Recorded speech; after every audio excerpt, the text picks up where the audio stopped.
Le 7e cercle, épisode 3. Aujourd'hui, nous parlons cinéma et nous allons faire une tier list des films d'horreur de 2023.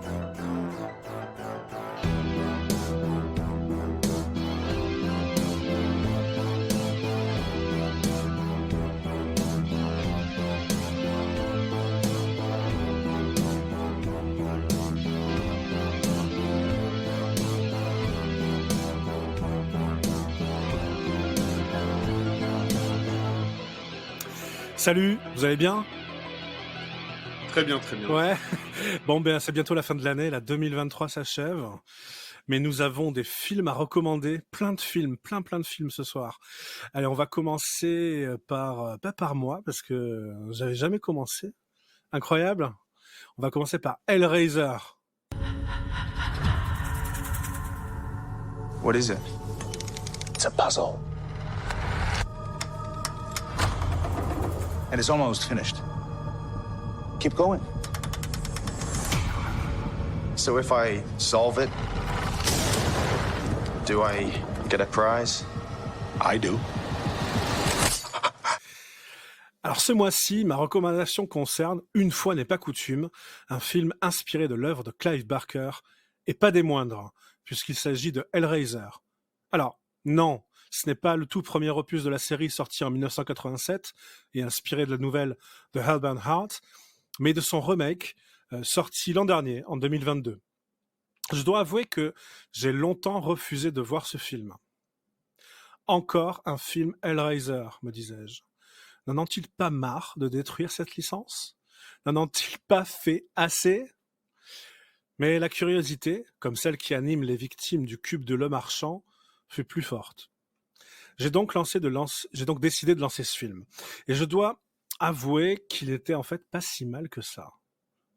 Pour une fois, nous n'avons pas droit à une énième suite, mais bien à un reboot, c'est-à-dire une réinterprétation de l'histoire de base. Et ça fonctionne plus ou moins. L'histoire reste sensiblement la même. Un homme très riche acquiert une étrange boîte à puzzle et l'utilise pour un rituel ésotérique étrange. 6 ans plus tard, Riley, une jeune femme accompagnée de son copain du moment, pénètre par effraction dans un entrepôt désaffecté et s'empare de cette étrange boîte. Riley commence à manipuler la boîte et parvient à en déclencher la première configuration. Cependant, après une méprise, c'est son frère qui est blessé par une aiguille qui sort de la boîte. Il devient alors la cible des Cénobites, ces démons ou ces anges provenant du monde chtonien de Léviathan. Il s'empare de lui. Riley demeure dans notre monde hanté par les Cénobites et se met à la recherche de son frère disparu. En tant que reboot, Hellraiser délivre ses promesses.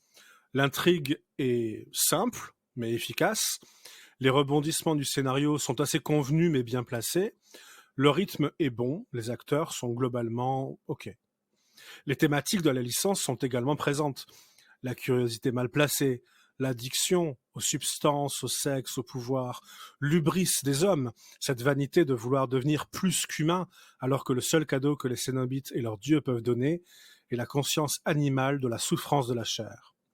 Et ces thématiques sont plutôt bien traitées dans le film, à défaut de proposer quelque chose de radicalement nouveau. À propos de nouveautés, beaucoup d'encre a coulé sur le design des Cénobites. Dans ce reboot, on s'écarte de leur look cuir sadomaso 80s pour en faire des monstres de chair, et je trouve l'idée assez bonne. Le problème est que l'on voit quand même le plastique des costumes de manière très apparente, et c'est bien dommage. Alors, Hellraiser 2022 n'est pas le meilleur film de la saga, mais finalement est une proposition intéressante et plaisante à regarder. Et l'idée de reboot fait sens aujourd'hui, alors que nombre de licences horrifiques se contentent de sorties suite sur suite, L'Exorciste, Scream, numéro 7, bientôt. Peut-être que la voie à préférer est celle de la table rase, on efface tout, on recommence, à défaut d'inventer de nouveaux mythes cinématographiques. Alors, qu'en pensez-vous? Est-ce que vous avez aimé ce Hellraiser? Est-ce que vous êtes plutôt suite ou reboot? Ou ni l'un ni l'autre? Alors, donc Hellraiser, une saga que moi j'apprécie particulièrement. Mon cœur était déjà conquis d'office. J'étais très content, John, que tu nous proposes ce film. que j'ai eu du mal à regarder aussi, étonnamment. En fait, pour tout dire, j'avais commencé à regarder la première demi-heure il y a quelques semaines. Et du coup, j'avais coupé le film parce que voilà, j'étais pris par autre chose. Et je suis pas revenu tout de suite dessus. Et finalement, c'est pas si étonnant que ça parce que globalement, moi, c'est un film que j'ai plutôt bien aimé. Je lui ai trouvé vraiment des qualités, comme tu disais, au niveau le design des Cénobites était assez original en fait. Ça changeait vraiment des premiers films qu'on a pu voir et qu'on démarrait dans les années 80. Donc ça, c'était quand même, j'ai trouvé ça assez intéressant. Après, moi, mon plus gros problème avec le film, je vais commencer par le gros défaut en fait, en ce qui me concerne, c'est la durée. Parce que le film est quand même assez long, hein. Il dure, je crois, 2 heures, hein, Ouais, quasiment c'est vrai, 2 il est heures. assez long. Hein. Ouais. Le film est assez long et surtout parce que en soi c'est pas forcément un défaut. Hein. Moi ça me dérange pas. Hein. Si je trouve que le film est passionnant, il peut durer 3 heures, c'est pas un problème. C'est juste qu'en fait j'ai trouvé que jusqu'à 1 heure 20 de film, ça reste assez laborieux. J'ai trouvé ça assez longué en fait. Je trouve qu'au niveau du rythme, c'est pas très bien géré. Il y a des moments qui sont vraiment, enfin, qui sont sympas. Il y a des bonnes trouvailles, mais ça reste vraiment en dents de scie. Et je trouve vraiment, moi, à mon niveau, que le film décolle vraiment au bout d'1 heure 20 en fait. Alors, Voilà. moi j'ai trouvé qu'il y avait quelques longueurs aussi, je suis d'accord avec toi, mais Mhm. quand même régulièrement il y a deux trois bonnes idées Ah ouais, tout à fait. qui te font revenir dans le film. Je Mhm. pense à une scène Mhm. dans une camionnette. Je sais pas si vous Ouais, voyez ouais, laquelle ouais. dont je parle, Ouais, avec complètement. le monde des Cénobites qui arrivent dans la camionnette. Ça, j'ai trouvé ça Ouais, ouais. vraiment excellent, quoi, vraiment cool. Ouais, non, mais Euh, je suis d'accord. Hein. Mais mais c'est ouais, vrai un peu qu'après, long. Ouais. ouais. Et puis vraiment, je trouve, enfin, à partir de 1 heure 20 jusqu'à la fin du film, là, vraiment, j'étais pris, en fait, quoi. C'est-à-dire que là, j'ai pu décrocher, vraiment, ça m'a plu, mais ouais, j'avoue que le début, j'ai trouvé ça un peu longué par moment. Un autre défaut, après, voilà, je vais parler un peu plus des qualités. Un autre défaut, c'est, moi, j'ai pas accroché plus que ça sur les acteurs. Voilà, je les ai pas trouvés incroyables. L'actrice principale m'a même saoulé par moment. Je trouve qu'elle est un peu trop hystérique, un peu trop en surjeu. Elle a tendance à beaucoup T'es vachement crier, dur. beaucoup s'agiter, etc. Ah, tu trouves? Alors Oh, quand même. moi à la longue ça m'a un peu saoulé en fait quoi. Après c'est pas déconnant, hein. Ça va un peu avec le rôle, enfin voilà Bah, avec ouais, avec tout ce avec qui le arrive, personnage on va dire. c'est un peu logique. Après, c'est vrai que bon, c'est vrai que son personnage n'était pas gâté non plus parce que, comme je le disais, c'est vrai que c'est un des thèmes, c'est l'addiction et c'est une addicte, hein, Ouais, clairement. c'est une junkie, C'est une ouais, junkie, ouais. donc forcément, ils ont un peu forcé le trait peut-être là-dessus, je sais pas. Ouais. Après, peut-être Enfin, que, même Ouais, un peu énervé, mais c'est très subjectif. Hein. Après, elle est pas mauvaise non plus, hein. Mais et globalement, les... Pour son rôle, moi je trouve que l'actrice principale elle passe pas non plus une super journée et elle est pas sur non, c'est pas. des vacances à la boule, mais sachant qu'il lui arrive quand même pas mal de merde et qu'en non, gros il lui arrive pas mal c'est de clair, péripéties. c'est clair. Je trouve que au contraire, alors je sais plus, je crois que c'est Odessa l'actrice. Ah ouais, elle est Odessa Zayn. Je trouve qu'elle fait plutôt pour un Riser, je trouve qu'elle fait pas mal de taf et je crois pas l'avoir vue dans un film d'horreur, donc je trouve que c'est plutôt une bonne révélation pour ce genre de film. Ok, ok. Autre chose, Mika? Donc voilà. Après, il y a un passage qui m'a gêné. Bon, c'est pas un spoil, mais il y a un Cénobite à un moment qui s'énerve un peu et qui commence à courser les personnages. Ça m'a un petit peu gêné quand même, parce que c'est vrai que les Cénobites, enfin voilà, c'est des personnages qui sont intéressants parce qu'ils sont, voilà, ils sont un peu mystérieux, un petit peu, enfin, ces espèces de prêtres des enfers, etc. Donc voir un Cénobite un peu comme un monstre courir après les personnages du film. Alors oui et non, Je parce trouvais que ça je moyen. vois bien la scène dont tu parles. Tu vois la scène? Et Ouais, tu vois la donc c'est un cénobite bien particulier, effectivement qui est en fait lâché, exactement, sur un des personnages parce exactement, ouais. qu'il s'est fait couper par la boîte et en fait, moi j'ai trouvé ça intéressant parce que enfin, c'est ce qui arrive ensuite à ce cénobite-là. Ce qu'on avait, je crois, Oui, jamais vu, enfin moi j'avais jamais vu oui, dans un film, Hellraiser, donc tout à fait, hein. je Ouais, trouvais ça ouais, ouais, intéressant. Mais ouais. je comprends ta critique aussi, mais ça Ouais, m'a ouais, mais pas trop dérangé. après je comprends, oui, c'est vrai que après ce qui lui arrive, il y a peut-être, c'est intéressant finalement, oui, pourquoi pas, quoi. Mais c'est vrai que, voilà, avec un regard comme ça, enfin, avec un premier regard, c'est vrai que ça m'a un peu surpris, quoi. Alors que pour le reste, il gardait bien la veine des précédents films où, voilà, les Cénobites sont quand même un peu au-dessus, entre guillemets, de la mêlée et sont pas des monstres à 2 balles de films d'horreur basiques, quoi. Mais Ouais, c'est sûr. enfin bref. Donc voilà. Après, bon voilà. Après, globalement, enfin, c'est compliqué. C'est un film. Je suis quand même très mitigé. Autant je lui trouve des grosses qualités, même au niveau esthétique. Hein. Il y a vraiment des super scènes. Je trouve que la photo, elle est vraiment jolie. La représentation qu'on a du Léviathan, je trouvais ça vachement sympa comme scène. Il y a des bonnes idées. Enfin, vraiment, ça respecte bien l'esprit, je trouve, de l'univers d'Hellraiser. Donc, voilà, il y a pas mal de qualités. Et à côté de ça, le, le film, enfin, je sais pas, c'est pas si marquant que ça non plus. Voilà, c'est pas un chef-d'œuvre, clairement. Mais moi, c'est un film enfin, si on aime la saga Hellraiser, faut vraiment le voir. Parce que comme tu le disais justement, on s'est pris tellement de bouse, voire de navets ou de films regardables précédemment dans la saga, surtout les derniers. Enfin, c'était assez compliqué que là, globalement, faut pas bouder son plaisir. Enfin, c'est quand même super cool de voir un Hellraiser avec quand même des moyens, etc. Enfin, voilà, Ouais, ça clairement, se regarde très bien. clairement. Et Quentin, alors toi qui es un Excellent. grand fan de Hellraiser devant l'Éternel, devant Léviathan, qu'est-ce que tu en as pensé?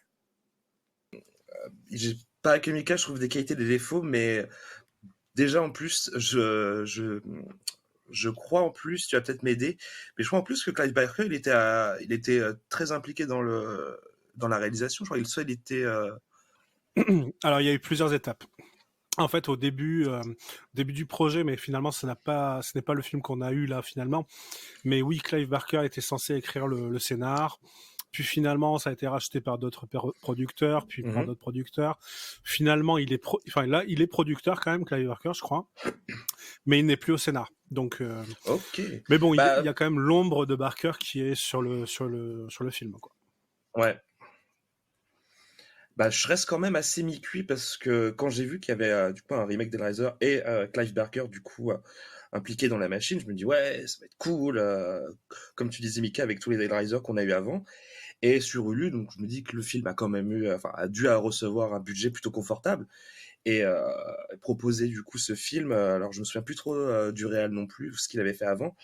Et j'étais plutôt emballé, mais après le visionnage du film, bah je trouve des qualités, mais en fait, c'est un peu tout ça pour ça, quoi. C'est un remake du 1, quoi. Enfin, c'est quasiment les mêmes structures. Ah non, non, non, non, non, enfin quand même les thèmes sont différents Non, non, et mais c'est justement ma thématique. Tu vois la question que je posais, c'est pas un remake, c'est un reboot ouais, justement. alors, tu vois, c'est ce qui me dérange, c'est que Hellraiser, on a je sais pas combien de pléthore de films qui sont derrière, on a un univers très étendu, avec des comics, des livres, tout ça, et là tu reviens avec un film Hellraiser, avec, dans mes souvenirs, un bon réal, avec un cast qui tient la route, Clive Barker derrière dans la machine, et en plus, je pense qu'il y a un budget conséquent, et en fait tu sors ça. Je trouve que c'est un peu un acte manqué ce film parce que la mythologie est tellement grande et super passionnante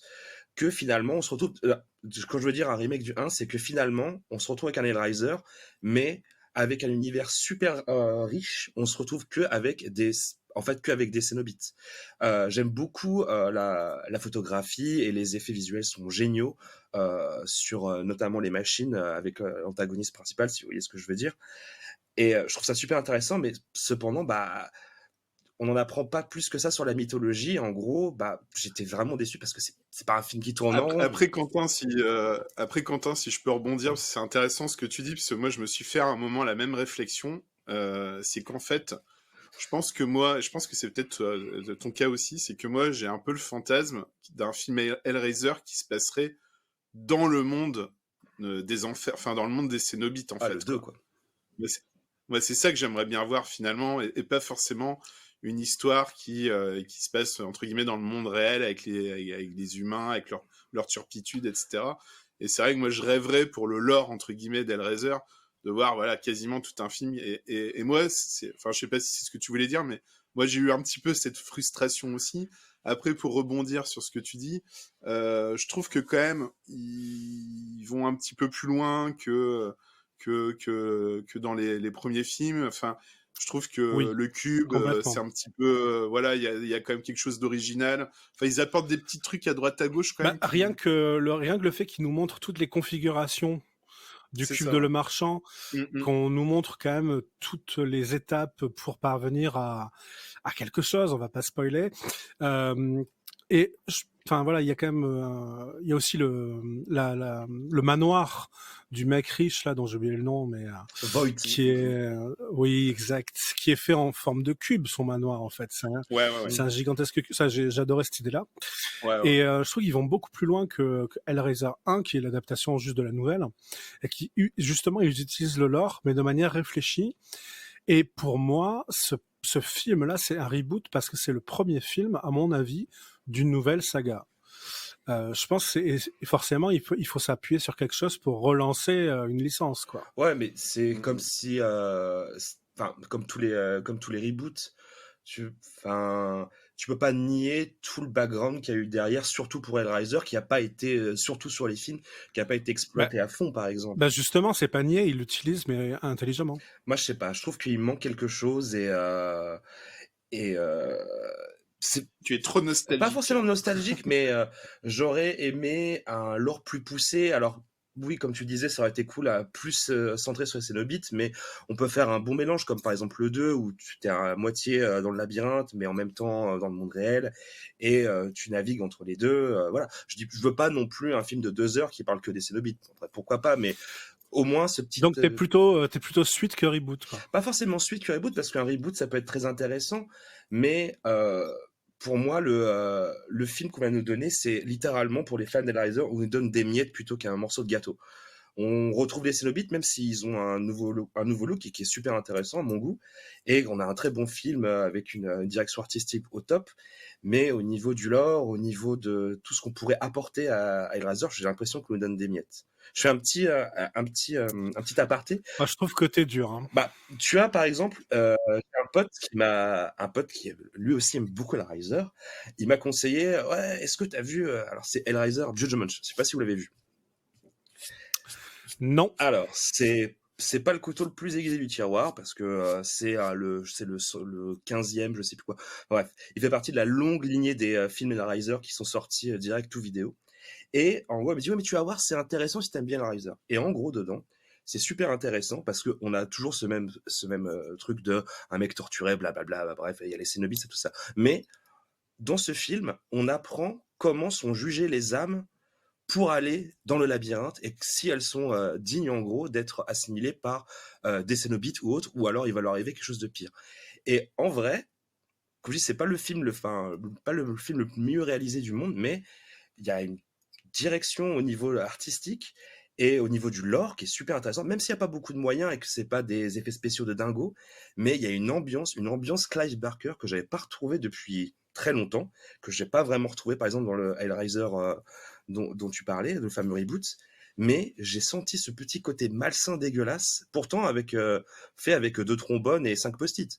Et en plus, tu apprends du lore, et t'es un héros qui est vraiment aux antipodes de ce que tu pourrais penser pour un Hellraiser. Et je me suis dit, waouh, J'ai- Alors Quentin, là où je te rejoins sur un point, c'est que même si j'ai beaucoup aimé la DA du reboot entre guillemets là, d'Hellraiser, c'est vrai que c'est presque un petit peu trop propre entre guillemets. C'est vrai qu'il n'y a pas le côté voilà un peu granuleux, Ah, un tu peu peux mal. faire du propre en étant très sale viscéralement.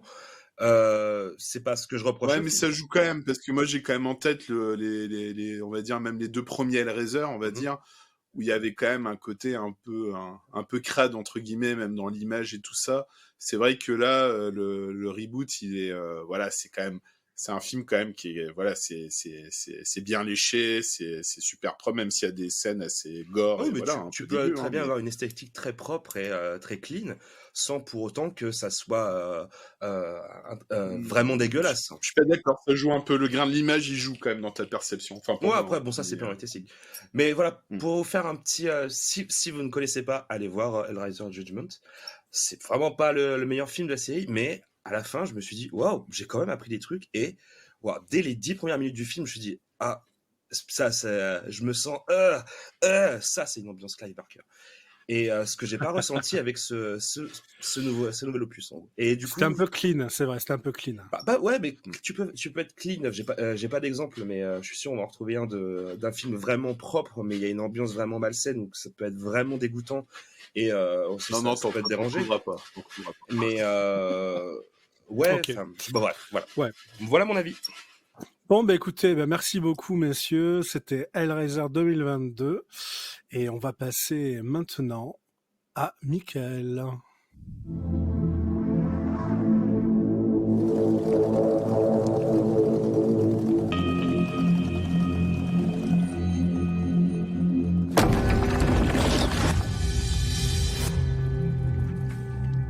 Hello?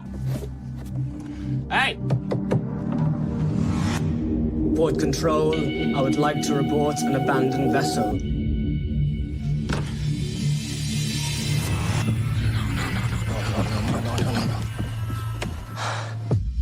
Alors, effectivement, ce mois-ci, j'ai décidé de sélectionner The Boat. Donc, John en français, ça donne quoi? Ouh là On là, va ça voir. c'est une question, c'est dur. On va The voir si t'es boat, bon en anglais. je sais pas, moi, ouh là là. Le Eh bateau? bien, Le bateau? mais tout à fait, bravo. Waouh. 20 sur 20. Donc, The Boat, le bateau en français, qui est un film britannico-maltais. Et oui, c'est peu commun. Qui est sorti en 2018 et qui a été réalisé par un monsieur qui s'appelle Winston Azopardi. Voilà. Un film qui a un budget de 5 millions de dollars. Donc voilà, c'est pas non plus un budget famélique, mais c'est pas non plus un blockbuster, hein, faut se le dire. Alors, pourquoi j'ai choisi The Boat? Alors, il faut quand même dire que c'était pas mon premier choix. Je voulais parler d'un autre film dans un premier temps. Et en fait, j'ai vu The Boat et je me suis dit, tiens, ça vaut quand même le coup d'en parler parce que le but aussi du podcast, c'est de proposer des petites pépites ou des films qui passent parfois un petit peu sous les radars. Et je trouve que ce film répond pas mal à cette définition. Alors qu'est-ce que raconte ce film? En fait, on va suivre un jeune pêcheur ou un jeune marin qui part en mer sur sa petite embarcation. Visiblement, il habite sur l'île de Malte. Hein. J'ai eu l'impression que voilà, ça se passait à Malte, voilà comme l'origine du film. Et en fait, il est pris soudainement dans une espèce de nappe de brouillard et il va découvrir un voilier qui semble abandonné. Il va décider de monter sur l'embarcation et d'inspecter un petit peu les lieux parce qu'il est intrigué. Et très rapidement, là je vous dévoile vraiment le tout début du film, hein, c'est les 5 premières minutes, il va découvrir que son embarcation elle a disparu. Donc en fait il va se retrouver en fait sur ce voilier, un peu comme un con, faut bien le dire, et va s'en suivre voilà forcément des événements voilà étranges ou moins étranges. Voilà un petit peu le synopsis du film. Alors il faut savoir que moi j'aime particulièrement les films qui se passent notamment en mer, voilà. Et c'est vrai que des films d'horreur ou d'épouvante ou des thrillers qui se passent sur mer, il en existe, mais il y en a pas tant que ça au final. C'est ton âme de breton qui parle. Exactement. Exactement, c'est les origines qui parlent là. Donc voilà, moi je trouvais ça intéressant du coup de parler de ce film. Deux petites anecdotes, allez, parce que je sais que vous en êtes friands et que les auditeurs adorent les anecdotes. Voilà. Alors l'acteur principal du film, c'est le fils du réalisateur, pour info. Voilà, il y a peut-être eu un petit peu il s'est fait pistonner, hein, je pense. Hein. Donc voilà, donc ça c'est assez marrant. Et sinon un autre fait intéressant. Alors je vais vous poser une question. Est-ce que vous avez vu le film Triangle Bah oui, évidemment. de Christopher Smith? Extraordinaire, c'est un de mes films préférés que je voulais peut-être utiliser pour le podcast. Donc je suis désolé, Mika, mais n'en parle pas trop. Alors rassure-toi, je ne vais pas du tout en parler. Ah bah écoute, ça sera l'occasion de le voir parce que je partage l'avis de John. C'est extraordinaire, moi c'est un de mes films préférés. C'est un chef-d'œuvre. Voilà. Donc je vais rien dire sur le film, mais juste l'anecdote, c'est que le film, dans The Boat, le nom du voilier, c'est le même nom que le bateau qu'on voit dans Triangle. Ils ont le même nom. Tin, tin, tin. Voilà. Et je pense que ce n'est peut-être pas un hasard. Et je suis même quasiment sûr que c'est pas un hasard. Oui, quand on connaît Triangle, on sait que ce n'est pas un hasard. Exactement. Mais nous n'en dirons pas plus. Exactement. Ça sera intéressant. Voilà. Le mystère. Voilà. Donc c'est les petites anecdotes. Après, j'ai hésité quand même à le proposer parce que, alors vous allez me le dire quand vous allez me donner votre avis. Est-ce que c'est vraiment un film d'horreur? Oui et non. Je pense que on se balade un petit peu entre plusieurs genres. Est-ce que c'est à proprement dire un film d'horreur? Je pense qu'on peut le classer en tant que tel, mais c'est pas non plus évident. C'est un film qui m'a fait forcément, je pense que c'est peut-être le cas pour vous, qui m'a fait beaucoup penser à Christine, parce que finalement, on n'est pas loin. Je trouve qu'il y a un petit peu de ça en fait. Pas faux. Voilà. Et sinon, je trouve que par rapport au budget, la photographie est plutôt pas trop mal. Je trouvais ça assez propre. L'acteur, je l'ai pas trouvé exceptionnel, mais je l'ai pas trouvé mauvais non plus. Je trouve qu'il fait le job. Et puis voilà, c'est un film où moi je me suis pas ennuyé. Finalement, j'ai trouvé qu'il y a eu pas mal de rythme, il y a pas mal de péripéties. Il est pas hyper long non plus. Et ce qui fait que vraiment j'ai eu un petit coup de cœur pour ce film, c'est la fin. Voilà, j'ai beaucoup aimé la fin. Et je vais faire comme John, je vais engager un petit débat par rapport à ce film justement. C'est que j'ai trouvé que la fin était assez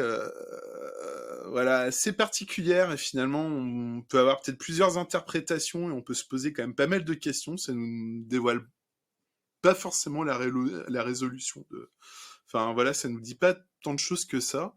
Et du coup, je voulais en profiter pour savoir, notamment par rapport à ce film et pour d'autres films, si vous êtes des spectateurs qui aiment avoir des choses très claires, très concrètes, avoir une fin vraiment très explicite, ou si, comme moi, vous aimez bien, notamment pour les films d'horreur, les films où finalement, on laisse un petit peu au spectateur se faire sa propre fin et imaginer éventuellement et interpréter les choses, quoi. Écoutez, j'ai hâte d'avoir votre avis. Je suis impatient de vous entendre. Ouais, moi ça me dérange pas trop qu'il y ait une fin en queue de poisson, ça tombe bien pour un marin, tu vois, c'est... Allez, c'est parti. Voilà, c'est festival, c'est Noël. Allez, c'est parti. Non, mais oui, effectivement, la fin est ouverte et elle laisse une forme d'interprétation, donc ça c'est toujours intéressant pour le spectateur parce que le film ne s'arrête pas, le film continue dans ta tête, donc c'est ça qui est intéressant évidemment. Moi j'ai beaucoup aimé The Boat, je trouve que c'est un film avec qui fait beaucoup avec pas grand-chose, puisque justement, voilà, comme tu dis, il y a pas trop de moyens qui ont été mis dans le film, clairement, mais il y arrive, quoi. C'est-à-dire que le réalisateur a réussi son pari, et c'est un huis clos avec un seul acteur, et il faut tenir quand même 1h30 avec, enfin, un seul acteur, il y a pas de dialogue, enfin, forcément, il va pas parler tout seul, hein. Enfin, il aurait pu, mais bon. Oui, il peut parler avec les mouettes, mais c'est pas... Voilà, c'était pas très intéressant. De toute façon, il y a pas d'animaux, hein. Enfin, si, on voit un moment des dauphins, mais... Oui. Voilà. Et non, je trouve ça très intéressant. Je trouve qu'il réussit justement à garder l'attention du spectateur, parce qu'il y a des choses qui se passent quand même sur le bateau. On va pas dire quoi, mais c'est vrai qu'en fait, il est un peu prisonnier de ce bateau finalement. Et moi, honnêtement, je ne savais pas à quoi m'attendre finalement, parce que il y a plusieurs rebondissements dans le film, et à un moment je me disais, mais d'accord, ok, très bien, il y a de l'idée quand même dans le scénario, c'est pas mal. Et pour moi, c'est quand même, alors, est-ce que c'est un film d'horreur? C'est plus du weird, tu vois, de l'étrange. Ça aurait pu être un épisode je sais pas, d'une série comme Quatrième dimension. La Quatrième Dimension, ou je ne sais pas quel genre de série d'anthologie mystérieuse, tu vois, clairement. Et ça marche bien plutôt. Ça marche plutôt bien, ouais. Quentin, Ouais. si tu veux parler. Oui. Ouais. Attention à ce que tu vas dire. Hein. J'ai rien dit. Cherche des blagues sur les marins. Ouais, je sais pas dans quoi tu nous as embarqué là. Alors c'est clairement Christine dans un bateau. Je propose de rappeler ce film. On va l'appeler Christo. Je pense que c'est beaucoup mieux pour tout le monde. Ouais, alors pareil, je sais pas trop quoi en penser du film. Les 20 premières minutes sont super cool. La scène où, dans les toilettes, voilà, masterpiece. Franchement, c'était la tension, elle est vraiment ouf. Enfin, c'était super bien réalisé. Par contre, Moi, j'ai adoré l'idée. J'ai trouvé ça vraiment original, surtout que alors, ça dure un peu sans spoiler. Enfin, moi, ça m'a surpris. ah ouais, carrément. Alors, le problème, c'est que après cette scène, je sais pas du tout où est-ce que le film navigue, en gros.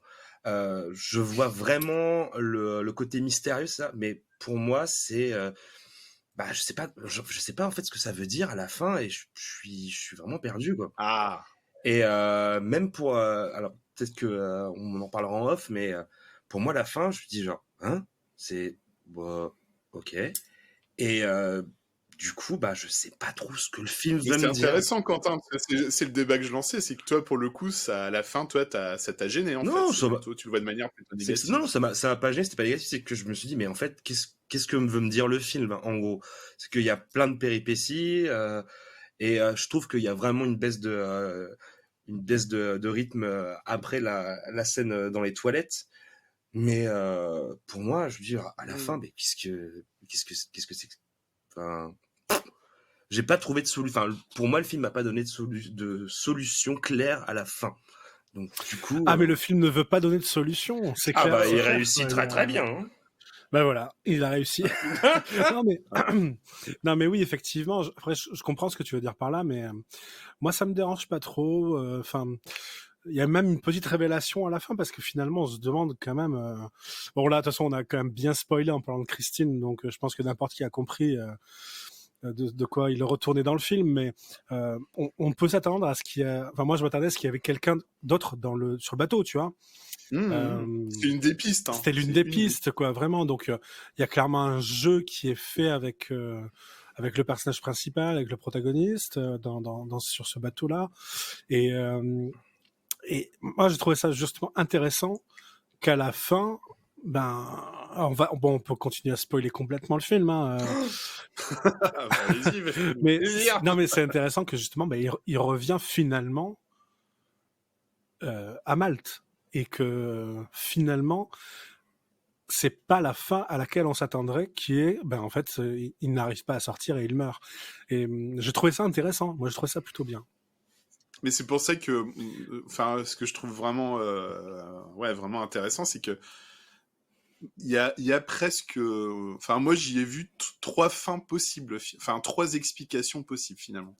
Même pas 2, mais même 3 3 en fait, quoi. Mais bon.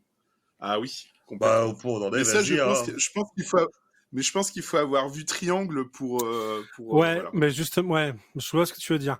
Voilà. Mais Les deux films oui. sont liés pour vous? Ah il oui, y a des liens, ouais. Ah ouais. pour moi, il y a des liens. Mais je crois qu'on va mettre Triangle au menu du prochain Ah oui, il podcast. faudra qu'on en parle Bon, parce bah, vous que c'est connaissez, impossible vous de ne connaissez pas avoir ma, vu. vous connaissez ma reco pour le mois prochain. Hein. Parfait. Ah oui, ah oui. Mais tu vois, moi, ça m'a dérangé parce que, bah, comme tu dis, John, peut-être que moi, j'ai pas adopté l'idée que le T'as fait. dormi pendant le film, allez, avoue. Non, non, non. Tu non. dors. Et pour moi, je me suis dit, pas forcément une promesse, mais le bateau est forcément possédé, ou alors c'est, comme Christine, c'est quelque chose de denté par une entité, ou alors il est vivant. Et je trouve que ça fonctionne bien, mais à la fin, j'ai pas de réponse. Et surtout, pourquoi? Bah, je sais pas si, en fait, le film, c'est, je pense pas qu'il y ait quelque chose de ultra intellectuel derrière, hein. Après, c'est, Non, mais je crois qu'il faut Voilà, vraiment le après. voir comme un épisode de la 4e dimension. Quoi. Ouais, vraiment, ouais, je suis d'accord. Moi, j'ai vu des épisodes de quatrième dimension, à la fin, t'as quand même, genre, bah voilà. Si vraiment la morale du film, c'est finalement, le vrai voyage, c'est rester chez soi et se connaître soi-même, Bah, mais pas les alors Instagrammeurs. justement, moi, je pense vraiment Je pas pense pas que ce soit le message. Pour le Ah coup. bah je ouf pense pas alors. qu'il y ait une morale dans le film spécialement, en fait, quoi. Vraiment. La morale, c'est ne va pas sur un c'est bateau pas que tu ne connais pas. Bon, ça, c'est un vrai conseil, par contre. N'allez pas sur des bateaux que vous ne connaissez pas. Exactement. Ça, c'est vrai, par contre. Bon, Ouais. bah écoutez, en tout cas, c'était intéressant comme débat. Est-ce que vous voulez rajouter quelque chose sur The Boat? Sur Christo? Sur Christo? Eh bien, voyez-le si vous en avez l'occasion, c'est quand même, ça vaut le coup. Ouais, je recommande également. Quentin, pas trop, mais... Non, regardez-le si vous aimez bien les bateaux, les dauphins et des fins Oh là et des fins ouvertes. Non, mais mais non. je suis pas déçu. J'ai pas dit que c'était un mauvais film. Paul. Non. Voilà. Après, il y a des dauphins dedans, comme tu dis, donc normalement, ça plaît au moins à la moitié des gens. C'est vrai. Ouais. Mais les dauphins sont des connards, hein, par contre. Hein. Ça, il faut le dire. Oui. Ouais. Bah, c'était des violeurs, je crois. Les Bah dauphins. ouais. C'est horrible. Bref. Quentin, tu vas garder la parole. Et oui. Est-ce que tu vas nous présenter un film? Et oui, les amis, des chemisiers bien stylés, des films bien saignants, un tunnel de métro bien sombre et un Royal un peu trop consciencieux. Ce soir, on s'occupe de Censor. People think that I create horror. Horror is already out there in all of us.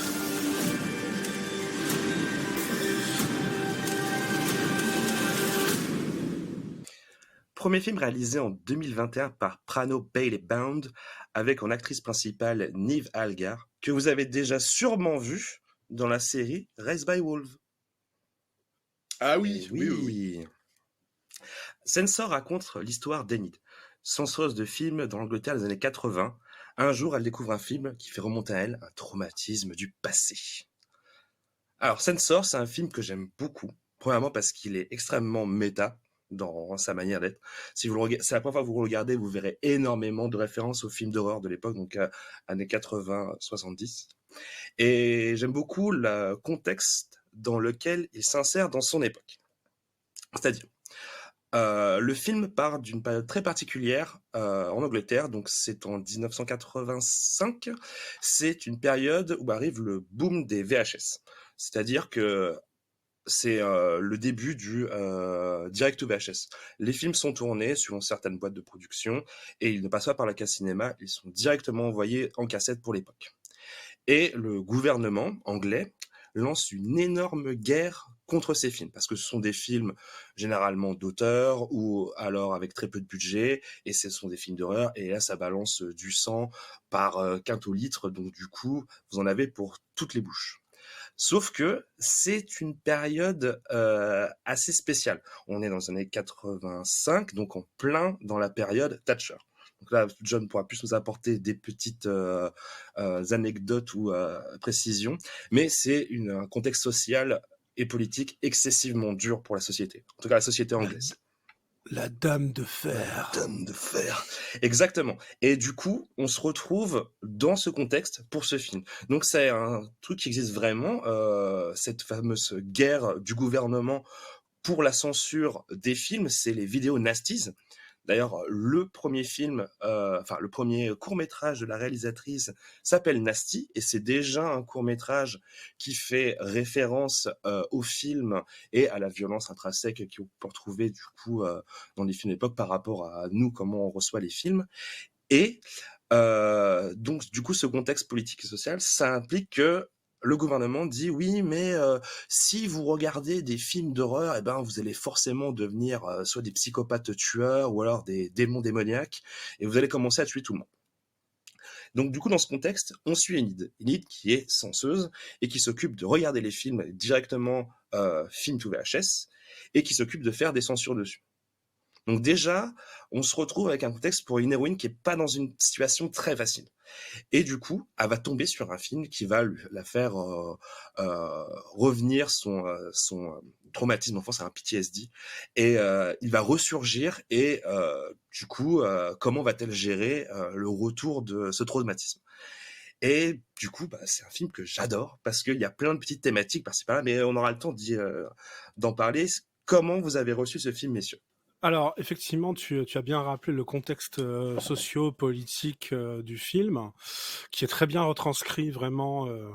C'est un film qui est très intéressant là-dessus. Moi, je tiendrais à mettre en valeur le côté psychanalytique du film, c'est-à-dire que c'est un film sur le retour du refoulé, comme dirait Freud. Ce n'est pas un hasard si la protagoniste s'occupe de la censure, puisqu'elle est une forme de... elle-même, en fait, censure sa propre expérience personnelle. Et donc, c'est une métaphore, en fait, bien sûr, de la structure inconsciente, la structure de l'inconscient, avec le ça, le moi et id.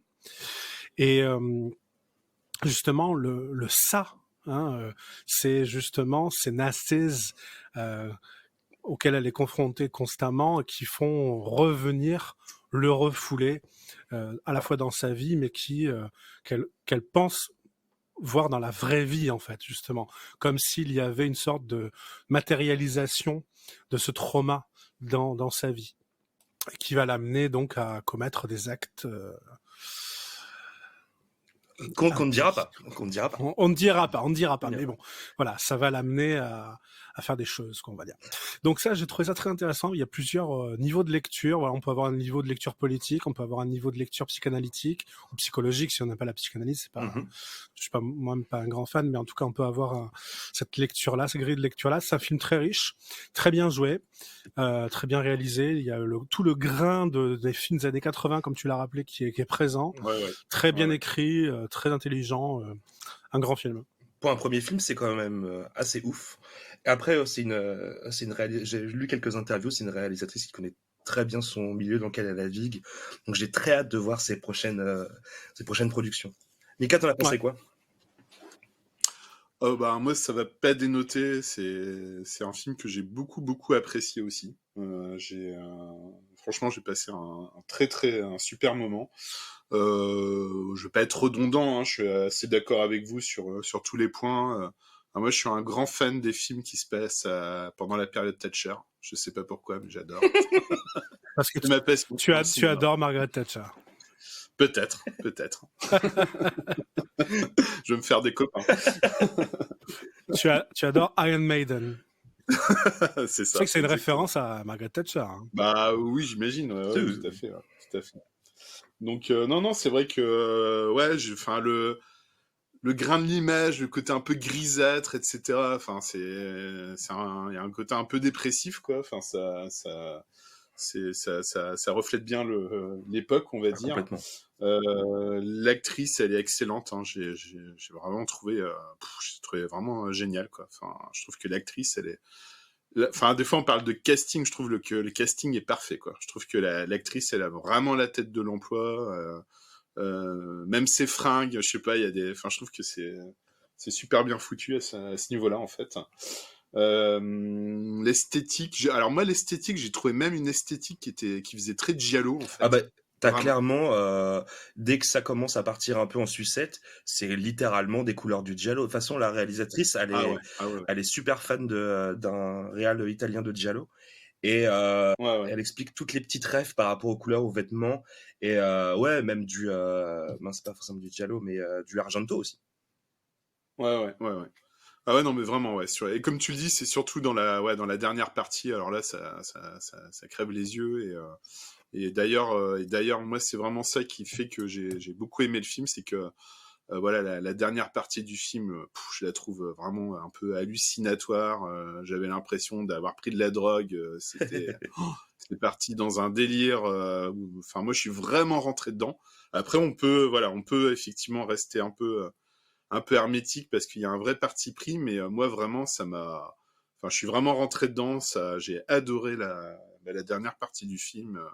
Enfin, c'est vraiment un film que je recommande aussi. Et puis, comme le disait John, il y a plein de lectures. Enfin, et comme tu le disais, Quentin, c'est ultra méta. Enfin, même le message, voilà, c'est assez marrant parce que c'est vrai que voilà, quelque part, enfin, c'est un peu un message où finalement, c'est peut-être le fait de voir des œuvres violentes parce qu'elle, la pauvre, elle passe un peu sa vie à regarder des films atroces avec des meurtres, des viols, de la torture, etc. Et voilà, ce message de dire, bon, à force de regarder des choses comme ça, il y a un moment, peut-être, ça nous atteint. C'est vrai que c'est un peu marrant, parce que c'est un peu ça prend un peu le contre-pied de l'idée un peu générale qu'il y a aujourd'hui, où finalement, on considère que le cinéma, ou même les jeux vidéo, etc., enfin, les différents médias, sont au pire peut-être des déclencheurs, mais globalement, on aura tendance à penser que c'est pas parce qu'on voit des films violents ou malsains, et on en est nous les parfaits exemples, hein, que pour autant on devienne un déviant ou complètement fou, quoi. Après, Alors en fait, donc c'est il a été prouvé scientifiquement, il y a eu beaucoup d'études, que ce n'est pas le cas du tout en fait. Hein. Il n'y a pas de causalité. Il Mhm. n'y en a pas Ah du oui, tout. tout à fait. Ouais. Moi, je rejoins je pense qu'il faut. Enfin, tu vois, je savais pas, mais c'est bien que tu le dises. Oui, c'est bien parce que c'est quand même des idées qui existent encore dans nos sociétés que les jeux vidéo rendent violents. Non, c'est Exactement. Ouais. totalement faux. Hein, c'est totalement faux. Ouais. Et c'est une idée reçue qui existe à chaque fois dans tous les nouveaux médias. C'est-à-dire que la littérature, il fallait, à un moment quand le roman a commencé à exister, on parle du XVIIe siècle. Hein, et on disait que voilà, lire des romans, ça donnait des mauvaises idées aux gens. La radio, le cinéma, les jeux vidéo, à chaque fois c'est le même discours parce qu'en fait c'est un discours profondément réactionnaire. Mais il est faux, il est totalement infondé scientifiquement. Ouais, tout à fait. C'est vrai que c'est marrant que le film, voilà, est presque un peu ironique avec ça, je trouve finalement en fait, quoi, parce que c'est pas du premier degré où finalement elle devient violente ou folle parce que elle a vu des films très borderline. Il y a un peu d'ironie, je trouve, par rapport à ça aussi. Elle a vu une œuvre en particulier qui lui a fait rappeler son traumatisme. Donc, on ne sait pas tous les films, mais seulement une. Oui, bien sûr, ouais. Oui, mais c'est pour ça ça que la c'est un renvoie peu à son plus subtil traumatisme. Ça la renvoie à son traumatisme. Exactement. Ouais, tout à fait. S'il n'y avait pas eu de Ouais. traumatisme, il y aurait rien eu derrière, tu vois. Exactement, ouais. C'est pour ça que c'est assez subtil au final et non, c'est un très bon film et je le recommande complètement. Sachant qu'en plus, je l'avais rematé je voulais absolument faire un article dessus pour le podcast. Et du coup, je l'avais rematé et je crois une semaine après, justement, comme tu disais, John, je voyais de plus en plus d'articles qui se sont mis à fleurir dans tous les sens, justement, sur des comités de parents ou des comités de personnes qui commencent à s'organiser pour régulariser pour leurs enfants des œuvres à voir ou ne pas voir. Et notamment, il y a énormément d'œuvres de fiction, par exemple, dans ce genre de blacklist de ces personnes-là. Donc, malheureusement, ce film, même si ça parle des problématiques des années 80, on dirait que ça revient comme un fantôme aujourd'hui. Mais de toute façon, les paniques morales ont toujours existé, et puis elles existent encore aujourd'hui, partout, aux États-Unis, en France. Enfin, c'est quelque chose qui malheureusement n'a jamais cessé. Et c'est presque encore pire parce qu'aujourd'hui, quelque part, on réécrit des œuvres. C'est encore pire pour moi parce que en fait, aujourd'hui, on censure pas des nouvelles œuvres, on censure des œuvres existantes en voulant couper certains passages ou etc. Donc C'est presque pire pour moi, en fait. C'est fou, tu me parlais des fringues, John. Non, pardon, c'était Mika. Tu parlais des fringues de l'héroïne. Tu sais qu'il y a eu tout un travail sur les fringues, notamment celles qu'elle porte au début. Si tu regardes bien, au niveau de la colorimétrie, toutes ces fringues sont exactement de la même couleur que son bureau ou de sa boîte. C'est un drôle. truc de ouf. Et notamment le fait qu'elle a tout le temps ses lunettes et qu'au moment où il lui arrive le fameux film qui l'a fait vriller, et ben du coup elle ne les porte plus parce que du coup c'était son masque social.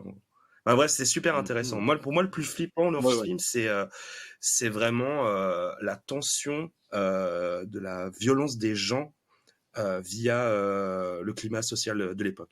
Je trouve le plus flippant dans ce film, le plus mieux retranscrit, c'est que dès que Enid sort de sa boîte pour rentrer chez elle ou participer à la vie de la cité, il y a une violence mais qui se ressent vis-à-vis des personnes qu'elle côtoie, ou même dans le métro ou dans la rue.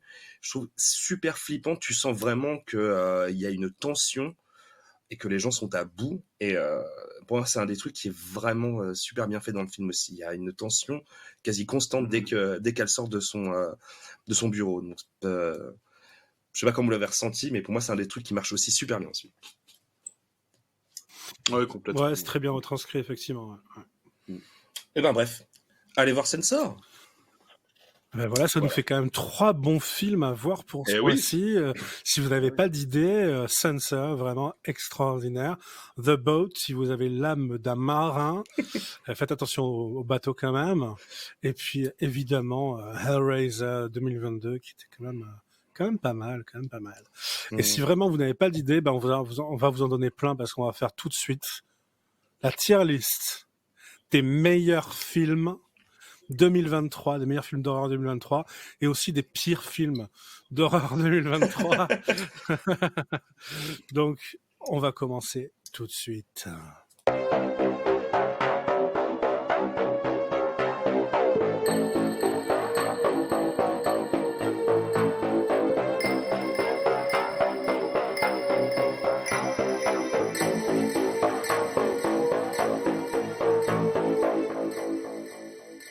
Alors, la tier list des meilleurs films 2023, on vous mettra l'image sur le podcast, ne vous inquiétez pas. Alors, on va commencer, attention, par Cocaine Bear. Alors, Cocaine Bear, c'est l'histoire d'un ours qui a pris beaucoup de cocaïne, hein, comme le nom l'indique. Alors, on a différentes catégories. La catégorie la plus haute, c'est top 3. Donc, c'est vraiment les 3 meilleurs films de 2023, ok ? Ensuite, on a top 10. Donc là, ce serait le top 10 quand même. C'est des bons films, quoi. Bon, ils sont pas dans le top 3, quoi, mais c'est le top 10. On a une catégorie qui est sympa à mater. Donc voilà, c'est sympa à regarder, mais c'est pas non plus extraordinaire. On a quand même une catégorie pas vue, mais à voir, parce qu'on n'a pas eu le temps de tout voir, parce qu'il y a beaucoup de films. Mais on aimerait bien les voir. On a une catégorie « Passez votre chemin », donc là, c'est même pas la peine.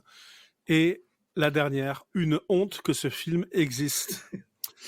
Alors, Cocaine Bear, où est-ce que vous le mettriez ? Sympa. Et est-ce que vous l'avez vu, déjà ? Alors moi, je l'ai pas vu. Je l'ai vu. Alors, moi, je l'ai vu aussi. Moi, je l'ai vu aussi, et c'était dur quand même. Hein. Ah ouais ? Ah ouais. Bah, ça me donne raison alors, parce que moi, ça ne me faisait pas trop envie. C'est pour ça que t'as pas envie de voir. Enfin, il y avait un super casting dedans, mais bon, franchement, j'ai trouvé ça. T'as pas envie de voir un ours qui est blindé de cocaïne et qui est pas content ? Non, non, ça me vendait pas du rêve. Non. Franchement, j'ai connu pire comme pitch. Ouais. Qu'est-ce que t'en penses, John ? Où est-ce qu'on devrait le mettre ? Alors moi, je le mettrais dans Passez votre chemin. Ah ouais ? Ouais. Mais on peut le mettre en dernier de sympa à mater, si tu veux. Franchement, plein de bière et de la pizza, ça passe. Ouais. Quand même. Bon, allez. Quand même. Effectivement. Bon, on mettra dans sympa à mater, mais on verra dans quelle position. Est-ce que je peux donner une toute petite anecdote par rapport à Cocaine Bear ? Bear. Pas bière, c'est la bière. Oh, pardon. Ouais, mais tu sais, moi je dis Outlook. Ah oui, d'accord, ok. Ouais, c'est compliqué. Ouais. Alors, une anecdote qui a en vrai rien à voir avec Cocaine Bear, mais qui a un petit rapport quand même. Bear. C'est que c'est que en fait j'ai été un peu traumatisé par l'histoire du mec qui adorait les ours et Ah qui s'est oui, fait, voilà, oui, voilà, le documentaire de oui, Werner Herzog oui, que oui, je oui, vous oui, oui, recommande, oui, voilà. oui, oui. Voilà. Donc je pense que si vous voulez vraiment voir un film d'horreur qui traite d'un ours machin, ben Ouais. je vous, Ça, c'est pire qu'un film d'horreur. éventuellement, voyez ce C'est un documentaire, ça fait froid documentaire, dans c'est le dos. pire qu'un film d'horreur, quoi. Ah ouais, C'est mais vraiment- Ouais, c'est Surtout le truc avec la cassette audio, enfin bon, bref. ouais, enfin c'est terrible. Donc Ouais, voilà, ouais. si vous voulez vous faire peur avec des ours, c'est pas mal. T'as Ouais, peur c'est des vrai, ours, c'est en fait. C'est ça le truc. C'est ça. Tu voulais ça, pas. je suis oursophobe. Allez, prochain film, Dashcam. Est-ce que vous avez vu ce film? Vous avez entendu parler? Dashcam. Moi, j'en ai entendu parler, mais je ne l'ai pas vu. Mais j'en ai entendu parler. Dashcam. Alors moi, je l'ai vu pour le coup. Il est sur Shadows. Si vous connaissez cette plateforme qui est vachement bien. Moi, Merveilleuse j'aime beaucoup de plateforme. Shadows. Ouais. Et en fait, c'est un film assez original parce qu'il est filmé. Dashcam. Ouais, voilà, exactement, avec une caméra. Et il est plutôt sympa. C'est pas le top 10, c'est pas le top 3, mais il est plutôt sympa à mater. Voilà, donc si vous l'avez pas vu, on peut le mettre dans pas vu mais à voir. Ah ouais? Mais ou dans sympa à mater, comme vous voulez. C'est pas une youtubeuse, John, à la base, non? C'est une youtubeuse Ah, voilà. un peu bizarre qui va en fait, c'est une américaine qui arrive à Londres. Ah, elle est complètement défoncée, elle est complètement chaotique. Et elle se transforme en loup-garou. Et elle va faire une rencontre d'une vieille femme qu'elle doit amener à l'hôpital. Je ne raconte pas les circonstances, mais bon, voilà. Et rien ne se passe comme prévu. C'est assez original. C'est pas mon film préféré du tout, mais il y a des idées originales dedans, quoi. Bon, écoutez, je vais le mettre dans sympa à mater quand même. Ok. Un peu mieux que Cocaine Bear. On te fait confiance. Puis voilà. Alors, prochain, c'est un film qui est sorti il n'y a pas très longtemps. Je n'ai pas eu l'occasion de le voir encore, mais j'aimerais beaucoup le voir. C'est Conan. Ah oui, Conan, Conan. comme vous voulez. Conan la barbare, peut-être, puisque c'est une femme qui joue le rôle de... Ou plusieurs femmes, à vrai dire. Ah ouais, hein. Donc, le film de Bertrand Mandico... Encore une fois, apparemment, une sorte d'exploration complètement incroyable. Donc, moi, je l'ai pas vu, mais j'aimerais le voir. Qu'est-ce que vous en pensez? Est-ce que vous l'avez vu? Moi, je devais le voir cette Alors semaine. moi je l'ai pas vu. Par contre, j'avais commencé à regarder. Je crois que c'était Les Garçons Sauvages. Ouais, c'est Les Garçons Sauvages, ouais. Voilà, que j'avais trouvé quand même assez intéressant, mais bon, il y a un moment, j'ai quand même un peu décroché. Il faut quand même dire que c'est des films un peu expérimentaux. Alors, c'est barré, hein, ouais, c'est expérimental, ouais, complètement. Ouais. Et du coup, j'ai regardé le trailer de Conan, justement, et ouais, ça m'a fait flipper. Je me suis dit, oh là là, c'est peut-être même, ça part peut-être encore plus loin, donc... Voilà, je sais pas, je suis un peu mitigé quand même. Hein. Après, je vais pas le déconseiller, mais j'ai pas forcément ultra envie de le voir quand même, quoi. Enfin, je sais pas, faut voir combien de temps ça dure. Oh. Je sais pas. Bah moi, je suis super saucé. J'ai pas eu le temps ces dernières semaines d'aller au Cinoche pour le voir, mais il faisait partie de ma top tier list à aller voir avec Mars Express. Je pense que j'irai. Ouais, il reste encore un bout de temps à mon ciné. Je pense que j'irai le voir dans pas longtemps, mais il me sauce énormément. Bon, elle est pas vue, mais à voir. Hop. Mais c'est un film d'horreur vraiment ou je pense que tu peux le faire rentrer dans plusieurs catégories, quoi. Ouais. Je pense. Infinity Pool. Je pense qu'on va avoir droit à un home run. Je pense aussi. Allez, top 3. Hein. Ouais, clairement. Ah ouais, clairement. Extraordinaire ce film. Hein. Rien à dire. Ouais. Extraordinaire, rien à dire. Enfin, à part qu'il est génial. Oui, il est génial. Voilà. Ouais. Moi, je le mets vraiment en premier. Hein. C'est plus que top 3. Enfin, mon ça, on verra l'organisation du top 3, mais en tout cas, ouais, il est là-dedans. C'est unanime.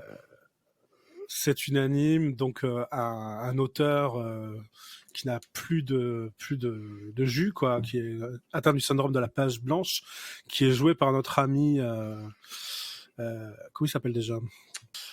On va Alexander voir. En tout cas, il est effectivement Alexander Skarsgård, effectivement. Et Mia Goth, quand même. Et il y a Mia Goth, évidemment. Donc, cet auteur atteint du syndrome de la page blanche se retrouve avec sa femme dans un resort touristique sur une île étrange.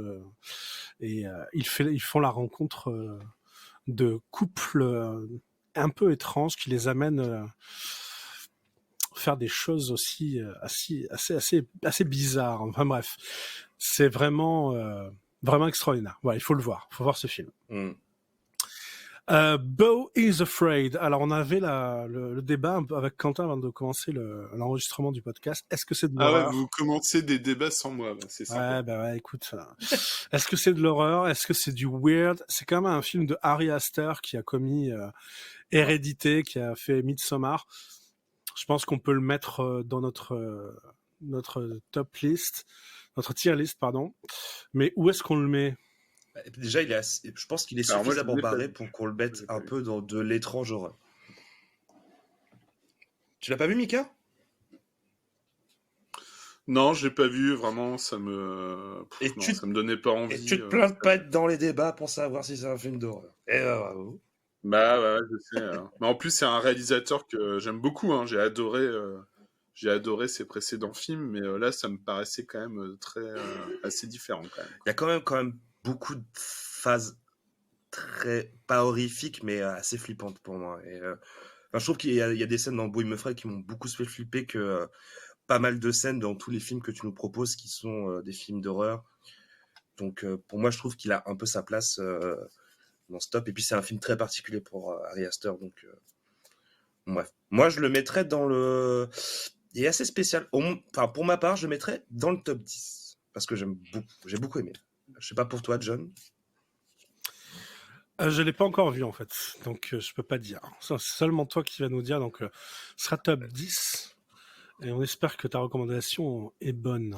Si vous aimez Ari Aster, et surtout c'est un film beaucoup plus autobiographique qu'on pourrait le penser. Moi, c'est la longueur qui m'a un petit peu repoussé, quoi. Vraiment, 3 heures, c'est beaucoup. Franchement, j'ai l'impression que le film a duré 2 heures, mais on s'entend. Mais j'ai pas du tout senti une lourdeur au niveau du rythme. Au contraire, le film m'a happé du début à la fin. Et c'est un très très bon film, la direction artistique. C'est un Ari Aster. Et là, je trouve qu'il pousse vraiment certains potards au max. Donc, allez le voir. Et Joaquin Phoenix, il est juste incroyable dans ce film. Je n'en dis pas plus. C'est une œuvre très personnelle. Si vous êtes très curieux, allez voir les interviews d'Ari Aster à propos de ce film. Il est beaucoup plus intéressant et plus profond qu'on le pense. Je vous le conseille. Ok. Alors, Eternal Daughter. Je ne sais pas si vous avez entendu parler de ce film. Pas du tout. Ça me dit quelque chose. Ah si, attends, je crois que je l'ai vu. Je veux juste me remater l'affiche. Oui, avec Tilda Swinton qui joue 2 rôles. Tout à fait, absolument. Qui joue elle et sa propre mère, en fait.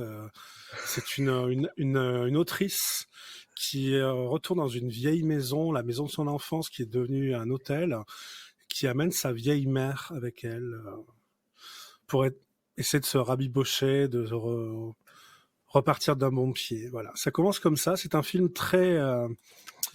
comment dire, spécial. Très, très spécial, très onirique, très atmosphérique. C'est pas vraiment un film d'horreur, mais en tout cas, il y a du suspense, on va dire. Il dégage quand même une certaine aura, ce film. Oui, tout à fait. Je sais pas comment me positionner sur le fait que, même si j'adore Tilda Swinton, est-ce que ce film est un gros ego trip ou alors, de la part de la réalisatrice aussi, peut-être, parce que c'est aussi quelque chose de très personnel pour elle. Moi, je dirais que c'est pas dans le top 10, quand même. Non, clairement. Mais je pense qu'il faut le mater quand même pour Tilda Swinton, qui fait quand même une bonne prestation. Je mettrais dans sympa à mater, quoi. Ouais, bon, après, on est rarement déçu de Tilda Swinton. Après, je regarde les Tout à fait, ouais. Le film me dit rien. Ouais, non, ouais, c'est... Ouais, pas mal. À voir. Ok. Allez, Gueule Noire, un film français qui est sorti il y a pas très longtemps, que je n'ai pas vu, mais j'ai très envie de voir. Est-ce que vous l'avez vu? Est-ce que Où est-ce que vous le mettriez? Alors moi, John, c'est tout pareil. C'est-à-dire, je ne l'ai pas vu, mais je suis très très très curieux quand même de voir le résultat. Moi, je suis curieux aussi. Il était dans mes recos, mais je, je sais pas. J'y vais un peu à reculons parce que il y a beaucoup de critiques qui disent que c'est bien, mais d'à côté, il y a énormément de problèmes dans le film. Donc, à Ouais, voir. ce que j'ai entendu aussi. Ouais, c'est Bah, que- pas vu, mais à voir, quoi. quand même. Ouais, clairement, pas Hop. vu à voir. Ah oui, oui, vraiment curieux de le voir. Après moi, ça me fait tout de suite peur comme c'est français. J'ai Ouais, mais bon, parfois, on peut être surpris. Ah oui, oui, tout à fait. Bah, c'est pour ça que je suis quand même curieux de le voir. Hein. Mais voilà, après j'ai entendu voilà des allusions à Lovecraft, donc forcément, Apparemment, ouais. C'est voilà, clairement, forcément ça donne c'est envie. clairement du Lovecraft. Moi, c'est ce que j'ai vu, c'était la direction Ouais, ouais. des acteurs, c'était apocalyptique. C'est français quoi. Oh. Allez, on passe au prochain. Evil Dead Rise. Ah, ça on a eu, on a tous vu, je crois. Ça, on l'a tous vu. Sympa à mater.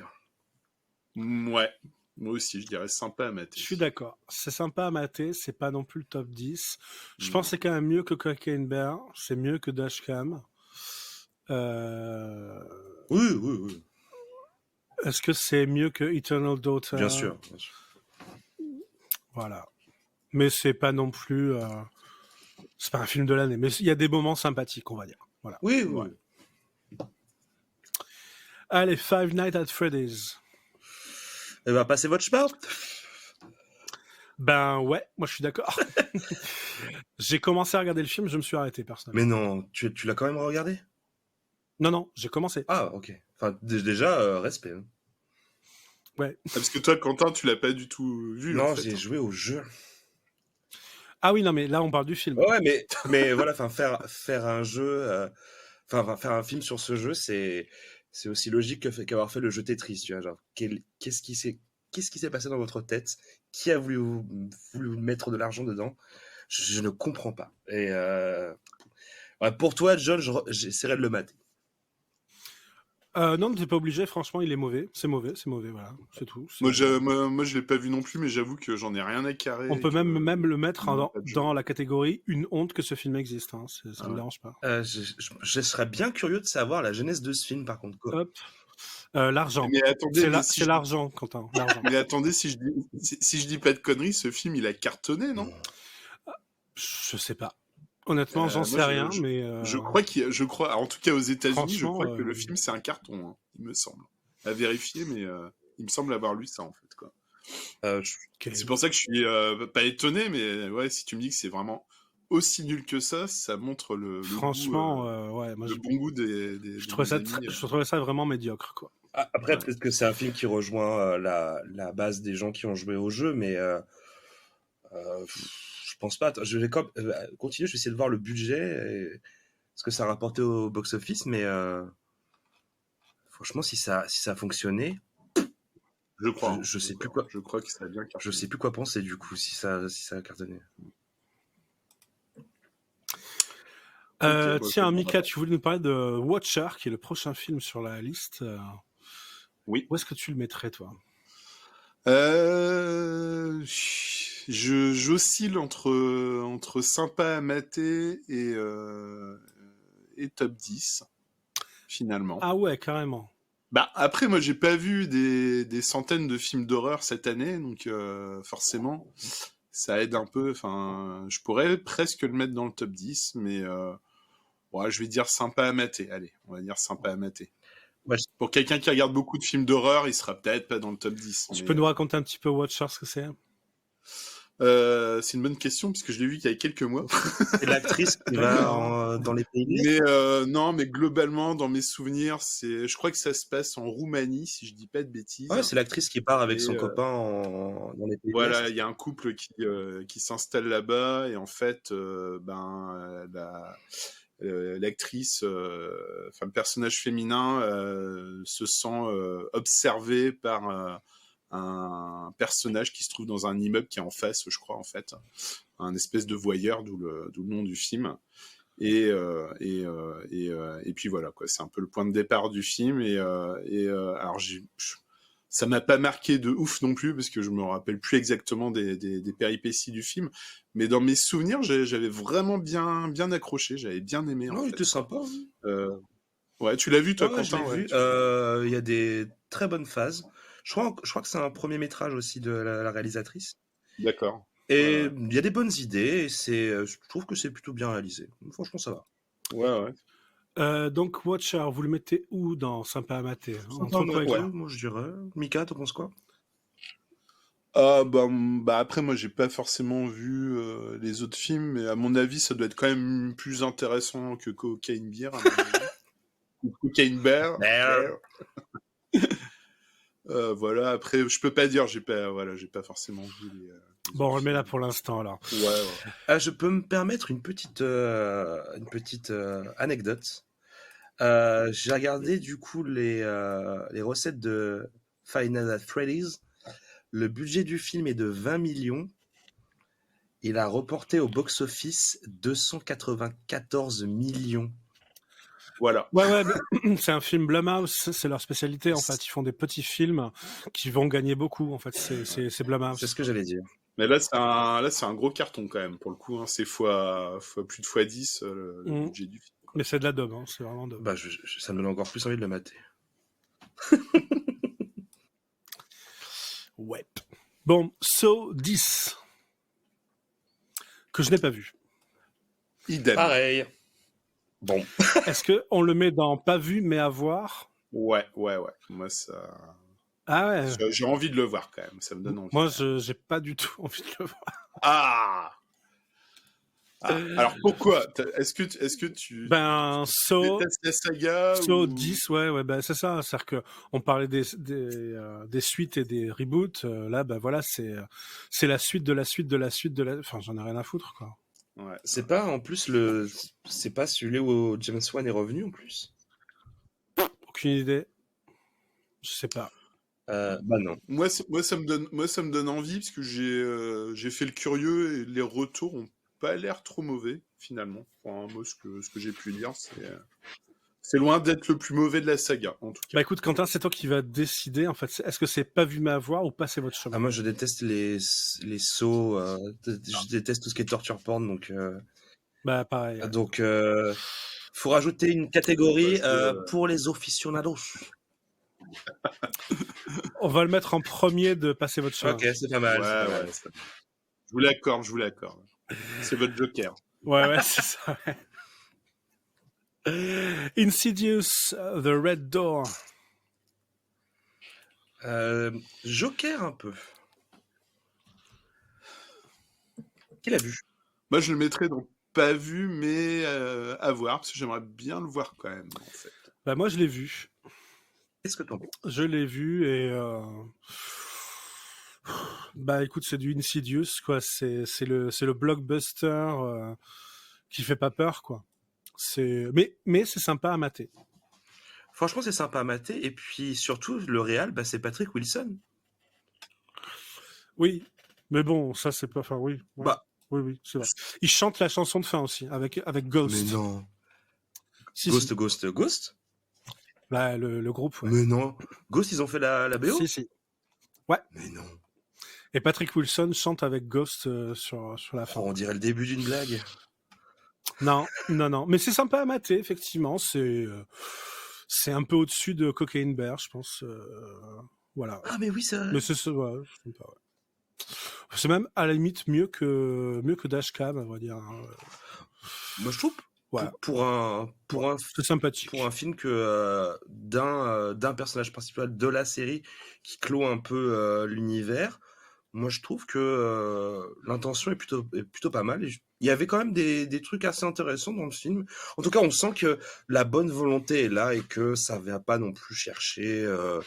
Alors qu'il clôt l'univers, pas du tout. Hein. Ça ouvre encore à la fin. Ils peuvent encore faire 25 films derrière, si hein, mais bon. Et d'ailleurs, ils vont les faire. Hein, c'est évident. Ouais. Tant que ça rapporte de l'argent, il y aura des suites. Moi, je trouve qu'en tout cas, le film transpire pas la bienveillance, mais en tout cas, tu sens que c'est fait avec des très bonnes intentions. Et ah mince, c'est un Blumhouse. Ah, ok, non, ok, je remets le nom, passer le chemin. Ah oui, c'est un Blumhouse, évidemment, c'est du Blumhouse. Mais ouais. Alors, je sais pas, il y a un petit truc qui s'est ressenti dans le film. J'ai senti beaucoup de bonne volonté dedans. Donc, je peux pas dire que passez votre chemin, mais je dirais sympa à mater. Enfin, pour ma part. Ouais, sympa à mater, ouais. Je suis d'accord. Russell Crowe dans L'Exorciste du Vatican. Ah, voilà, let's go. Top 3 direct. Top 3, c'est... Non, ça mérite de... Il faut argumenter là. Franchement, juste pour Russell Crowe sur son Piaggio qui cabotine en italien. non, espagnol. Espagnol ou italien? Je sais plus, il cabotine comme jamais. Peu importe. Avant de le classer, la question de fond, c'est est-ce que c'est un film d'horreur ou un film comique? C'est ça la question. En fait. Effectivement, ça c'est Fondamental. une bonne question. Alors, est-ce que c'est une comédie ou un film d'horreur? Ou une comédie horrifique, peut-être? comédie horrifique, ouais, ça peut être pas mal. Juste pour le cabotinage. Hein. Ouais. Mais Moi, je vous propose une honte que ce film existe. Bah, c'est l'un ou l'autre. Hein. C'est soit le top 3, soit une honte que ce film existe. C'est le film des extrêmes. Exactement. Mais en vrai, c'est dommage parce qu'il y a, même si le film est vraiment naze, il y a quand même 3-4 idées graphiques qui m'ont vraiment impressionné dans ce film. Étrangement. Ouais, non, c'était un peu dur quand même. Il y a quand même des trucs. Bon, on peut pas dire que ce soit une honte, hein, franchement. Non. Mais vous savez en plus que les réals et la prod derrière, pour eux, ce film, c'était le début d'un univers étendu. Ils voulaient faire, je sais pas, une saga avec. Bah, de toute façon, la fin du film, quasiment, elle te vend une suite. Ah ouais, mais idiot, dans les papiers des productions, c'était sûr, c'est genre, ouais, mais t'inquiète, il y en a un tous les ans avec Russell Crowe sur son Vespa qui cabotine. Mmh. Je me suis dit, waouh, en sortant ça, les gars se sont dit ça. Impressionnant. Ouais. Après, au niveau du scénar, enfin, il y a un message quand même dans le film que j'ai trouvé quand même vachement intéressant. Après, le film est vraiment, non. naze, Le hein, message, quoi. débile, hein. Franchement. Ah si, moi j'ai trouvé ça hyper intéressant en fait avec l'Inquisition. Mais non. Moi j'ai trouvé Ah ça. non. Ah bah si. Ah non, tu peux pas dire ça. Ah bah alors là, attends, on va, c'est même pas du, franchement ce film-là, je pense qu'on peut spoiler. Ah oui, clairement. Comment? Oui, on peut spoiler. Oui, on peut spoiler. Bon, bah moi j'ai trouvé ça ultra cool comme idée de dire qu'en gros, l'Inquisition, qui était vraiment la branche la plus extrême de l'Église catholique, soit en fait un outil entre guillemets du diable et qui les avait entre guillemets corrompus. Enfin moi j'ai trouvé ça hyper rigolo, enfin hyper drôle comme idée. Bah tu vois, moi ça m'a pas fait rire, au contraire, je me suis dit waouh, le film a Oh là là, le film a l'indécent. Ouais, mais le truc c'est que tu pars sur ce postulat que c'est un exercice à tout ça, et à la fin le film il dit genre, ah mais en fait tous les trucs horribles qu'à la fin de la question, en fait c'est pas qu'ils étaient méchants, c'est juste qu'ils étaient possédés par des démons. Genre. Waouh, bah ça ouais, justifie je sais pas combien de centaines d'années de répression de ouf de l'église. Oh là là. Ah mais moi ça m'a dérangé. Monsieur premier degré. Monsieur critique. Moi c'est le truc qui m'a dit Bon allez, on va pas refaire le podcast quand même. Vous le mettez dans une honte que ce film existe, on est d'accord? Ah non, c'est trop dur. C'est trop dur. Passez votre chemin. Alors passez votre chemin sauf si vous avez beaucoup de bière et de la pizza. Voilà. Et un second degré. Ça marche. Le séminaire. Le séminaire. Le séminaire. Donc, c'est toi, Mika, qui a proposé ce film, mais je l'ai vu également. Enfin, je l'ai vu. Je l'ai pas vu en entier. Je me suis arrêté parce que j'ai trouvé ça un peu chiant. Donc, c'est des gens qui vont en séminaire de travail dans un hôtel. Ouais. Ça se passe dans un pays scandinave. Dans un pays scandinave, ouais, c'est ça. Et il y a un tueur en série qui arrive, je sais plus, un truc comme ça. En fait, l'histoire, c'est que je crois qu'il y a c'est une entreprise en fait qui doit construire un supermarché ou un truc comme ça. Ouais, c'est ça. Et ils font un séminaire et pour construire ce bâtiment supermarché, ils ont dû plus ou moins faire des saloperies, exproprier des gens. Et on comprend que voilà, il y en a un qui veut se venger, quoi. En gros, c'est un peu ça le. Je spoil un peu, mais en même temps, c'est pas non plus le chef-d'œuvre de l'année. Ah non, j'ai trouvé ça ultra chiant perso. C'était sur Netflix, hein, pour info, je crois. Ouais, pour moi, c'est passé votre chemin. Ouais, c'est pas... C'est pas une honte, mais bon, voilà. Enfin, même encore que... Non, mais moi je l'ai regardé en entier, voilà, mais c'est très dispensable. Le dernier M. Night Shyamalan, Knock at the Cabin. Ah. Alors, est-ce qu'on l'a... Je crois qu'on l'a tous vu. Oui, on l'a tous vu. Cache-toi, C'est Quentin, c'est pas le meilleur, hein. C'est pas le meilleur de Shyamalan. Ouais. Déjà, j'en avais parlé à Quentin, j'avais pas aimé le livre de base. Ah oui, c'est vrai. Et en plus, Shyamalan n'a rien compris au livre, il a fait autre chose. Bah, je crois que la fin est très différente dans le livre, en fait. C'est ça, c'est très très différent. Et pour moi, Shyamalan n'a pas compris, il a fait du Shyamalan, mais mal. Je sais pas, le début est très fort, et puis après, bof, quoi. Bah ouais, moi c'est compliqué parce que c'est un réalisateur que j'adore, vraiment je le défends systématiquement, même sur des films comme Old, enfin des films qui n'ont pas forcément été beaucoup appréciés. Et moi voilà, c'est un réalisateur que j'adore. En fait, je trouve que même quand il rate un petit peu les choses, bah c'est toujours intéressant, c'est toujours moi, je vous le cache pas que j'ai quand même beaucoup aimé le film, en fait, au final, même si je suis conscient qu'il a beaucoup de défauts. Ah, maintenant, on sait que t'aimes bien Avatar, c'est cool, Mika. Alors là, c'est vraiment un coup bas. C'est moche. Alors là, c'est moche. Tu aimes bien le film avec Will Smith, là Oui, Emily Alors Will là, Smith. c'est moche, les gars, parce que franchement, effectivement, il y a peut-être 2 films que je ne défendrai pas, et effectivement, c'est ceux-là. Ok, on est d'accord. Mais tout le reste que je prends. Ah ouais, tu aimes bien Phénomène, hein, de Shyamalan. Ah ouais, j'adore Phénomène. Qui est un gigantesque nanar, quand même. Mais bon, moi, non, mais attendez, mais c'est pas Ah, attends, possible, Phénomène, c'est avec Marky Mark, les gens se suicident. Oui, les plantes, la révolte des plantes, ouais. Je rejoins Mika, j'ai bien aimé. Mais Ah, non. Ah, si. Il y a un petit truc. Mais c'est un gigantesque nanar, hein, les gars. Ah non, Bon, alors, on le met où, on le met où ce film-là? Alors, Knock at the Cabin. Moi, je le mettrais limite dans mon top 10, mais je sais que ça sera pas forcément votre cas. En vrai, le film vaut le coup d'être vu juste pour Dave Bautista. Ah ouais, il est très bon dedans. Très bon. Je pense que c'est un film qui vaut le coup d'être vu quand même, mais on va dire que c'est le dernier du top 10, quoi. Oh, dans le top, carrément. Vous mettez-le dans Sympa à mater, sinon, mais... On sait bien parce que c'est toi, Mika, hein. Mais voilà, moi, je pense que... En fait, je crois que j'ai eu plus de fun à regarder Evil Dead Rise que Knock at the Cabin. C'est pas pareil. C'est deux ambiances différentes. Evil Dead Rise, j'ai pas envie de le revoir. Alors que Knock at the Cabin, bah, dans 2-3 ans, ça me dérangerait pas de le revoir, en fait. Ouais, voilà. Bon, allez, écoutez, on laisse comme ça pour l'instant. C'est Noël pour Mika, on peut le mettre sur top 10. Ouais. Laissez mon night tranquille. Là, allez, on continue. L'Exorciste.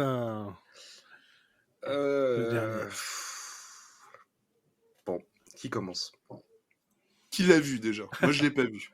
Bah, je l'ai pas vu. J'avais pas envie de le voir. Non, j'avais pas envie de le voir non plus. Aussi. Ça m'a donné envie de revoir le premier. Bon, ben, passez votre chemin alors. Voilà. Ouais, je pense, ouais. Vous savez combien de films Blumhouse qu'on a sur ce top là pour l'instant? Les Blumhouse, ils en font des centaines par an, donc forcément. C'est pas fou. Allez, Bodies. Waouh. Alors moi, je l'ai mis dans la liste parce que j'étais curieux de le voir et oh là là, l'enfer, quoi. L'enfer sur Terre, quoi. C'est très mauvais, hein. Ah, j'ai tenu un quart d'heure, 20 minutes et oh là là. Moi, je l'ai vu en entier et honnêtement, je déconseille les gens de le voir en entier parce qu'en fait, c'est con. C'est vraiment du foutage de gueule, je trouve, en fait. Ah ouais. En fait, c'est une honte que ce film existe. J'ai pas vu. Alors, mais vraiment, c'est la voilà, moi après, franchement, t'as été courageux parce que moi, j'ai senti quand même l'arnaque très rapidement, quoi. Enfin, vraiment. Ah ouais, non, c'est très mauvais. Bon, bah, je le mettrai pas. Non. Allez, on continue avec La Main ou Talk to Me en anglais. Ah. Ben moi, j'ai bien aimé. Je l'ai vu au Cinoche et j'ai trouvé sympa. Ah, classe. Bah moi, je l'ai plus que bien aimé. Hein. Vraiment, j'ai Ah oui, trouvé non, que je pense qu'il peut être top 10. Je pense qu'il peut être dans les top 10. facile. Hein. J'étais, Ouais. moi, par rapport à ce que j'ai vu cette année, je le mettrais presque 3e de mon top 3. Hein, pour le coup. Ouais, Je sais. Ouais. moi je dirais sympa à mater, mais top 10, il a sa place. Hein. Pourquoi pas top 3? Parce qu'effectivement, Top 3. Bah après, moi, pour moi, il fait partie des 3 meilleurs films d'horreur que j'ai vus cette année. Que j'ai vu, attention. Hein. Après, je suis peut-être passé à côté de. on va le laisser en première position du top 10. Ouais, Ouais. Winnie the Pooh. Blood and Honey. Qui c'est qui troll? Qui a trollé? Ah, c'est un film d'horreur qui est passé cette année. Donc, Ouais, tout à fait. Ah, qui l'a vu? moi, j'avoue que je ne l'ai pas vu et je n'ai pas envie de le voir. Moi non plus, je n'ai pas envie de le voir. Est-ce que vous pensez qu'il faut passer son chemin ou est-ce que c'est une honte que ce film existe? Peut-être passer son chemin, soyons pas si catégoriques. C'est vrai, peut-être qu'il est plutôt sympa. Ouais, je pense que ça doit être vraiment ignoble. Hein. Bon. Je pense aussi. Allez, on en a parlé le mois dernier, c'était When Evil Lurks, Cuando acecha la maldad. Pour moi, ça va être numéro 1. Je le mettrais bien Vraiment. en top 3, moi aussi. Hein. Comme par hasard. Mais vraiment, tu vois, j'ai beaucoup aimé Infinity Pool, mais entre les deux, mon cœur balance quand même. Hein. C'est pas le même style d'horreur, mais Ça n'a rien à voir. mais ça Ça a rien fait à voir. grave le taf. Hein. Qu'est-ce que t'en penses, Mika? Ouais, c'est pareil. Moi, c'est mon cœur balance entre La Main et ce film en 3e, en fait. Entre ça et La Main? Alors, ouais, mais en fait, c'est pas comparable. Ça a vraiment rien à voir, en fait, quoi. Voilà, ça a rien à voir, quoi. La Main, c'est un film de, entre guillemets, de divertissement et c'est pas, voilà, il y a pas la même profondeur. bah non, voilà. ça n'a rien à voir. Ouais. Ça n'a rien à voir, mais après, voilà, moi j'ai vraiment beaucoup aimé La Main. Hein. Après, j'ai l'impression que oui, c'était un peu moins votre truc, mais moi j'ai vraiment beaucoup aimé. Donc voilà. Après, ce film, il est excellent aussi. Hein. Franchement, on en a parlé le mois dernier. Il est génial. Ouais, quoi. mais pour moi, je trouve qu'il y a un gap entre La Main et One Love. C'est pas pareil. C'est comparable. Pas pareil, mais au niveau qualité, The Lurk, je renie pas La Main. Bah ouais. Enfin, il y a toutes les cases sont cochées dans Lurk. Hein. Il est vraiment. Ouais, mais est-ce que ça plaira vraiment à tout le monde? Je suis pas sûr non plus. On s'en fout, ça, c'est notre top. C'est notre top. C'est un top subjectif. Moi, je pense aux auditeurs aussi, messieurs. Ouais, c'est ça. Ouais. Je pense que c'est la ménagère de moins de 50 ans qui nous écoute. Écoute, pour ce top subjectif, je pense qu'on sera d'accord pour mettre au moins Lurk dans le top 3. Oui, top 3. Bon, vas-y. La Maison du Mal. C'est le prochain film. Il était sorti cet été. La Maison du Mal. Je suis passé à côté. Ça ne me parle pas. C'est pas son nom, okay. Bah, en fait, je sais même pas. Je t'avoue que j'avais pensé aller le voir, puis j'ai vu les critiques et ça m'a découragé. Apparemment, il est très mauvais. Cobweb. Donc, bah écoutez, si personne l'a vu, on va mettre dans pas vu mais à voir. Mais dans ce film, il y a Homelander. Oui, mais non. Ok, non. Oula. Bah. Oh là, ouais, ça fait encore plus peur, quoi. Ça fait vraiment genre, on a pris ouais, c'est ça. En vogue pour faire un film. C'est complètement ça. Ouais. Bon, ok. Ouais. Bon, écoutez, on le met où? Donc, pas vu mais à voir ou passer votre chemin? Moi, je pense qu'on peut mettre passer votre chemin. Hein, si, ouais, je suis d'accord, passer votre chemin. Top. La Nonne 2. La Malédiction de Sainte-Lucie. Ouais, ça ne m'intéressait pas non plus. Le Conjuring verse, non merci. Est-ce qu'on est pour un Obrod du pire? Je sais pas, vous l'avez vu tous les deux? Bah non, parce que pareil, moi ça m'intéresse pas. préfère, ouais. J'avais vu la Nonne 1 déjà, c'était catastrophique. Donc la Nonne 2, non merci quoi. Ouais, non, passez votre... Alors, une honte que ce film Euh, existe. Allez, une honte que ce film existe. Hop. Allez, tac, c'est Oui. gratuit. Vincent doit mourir.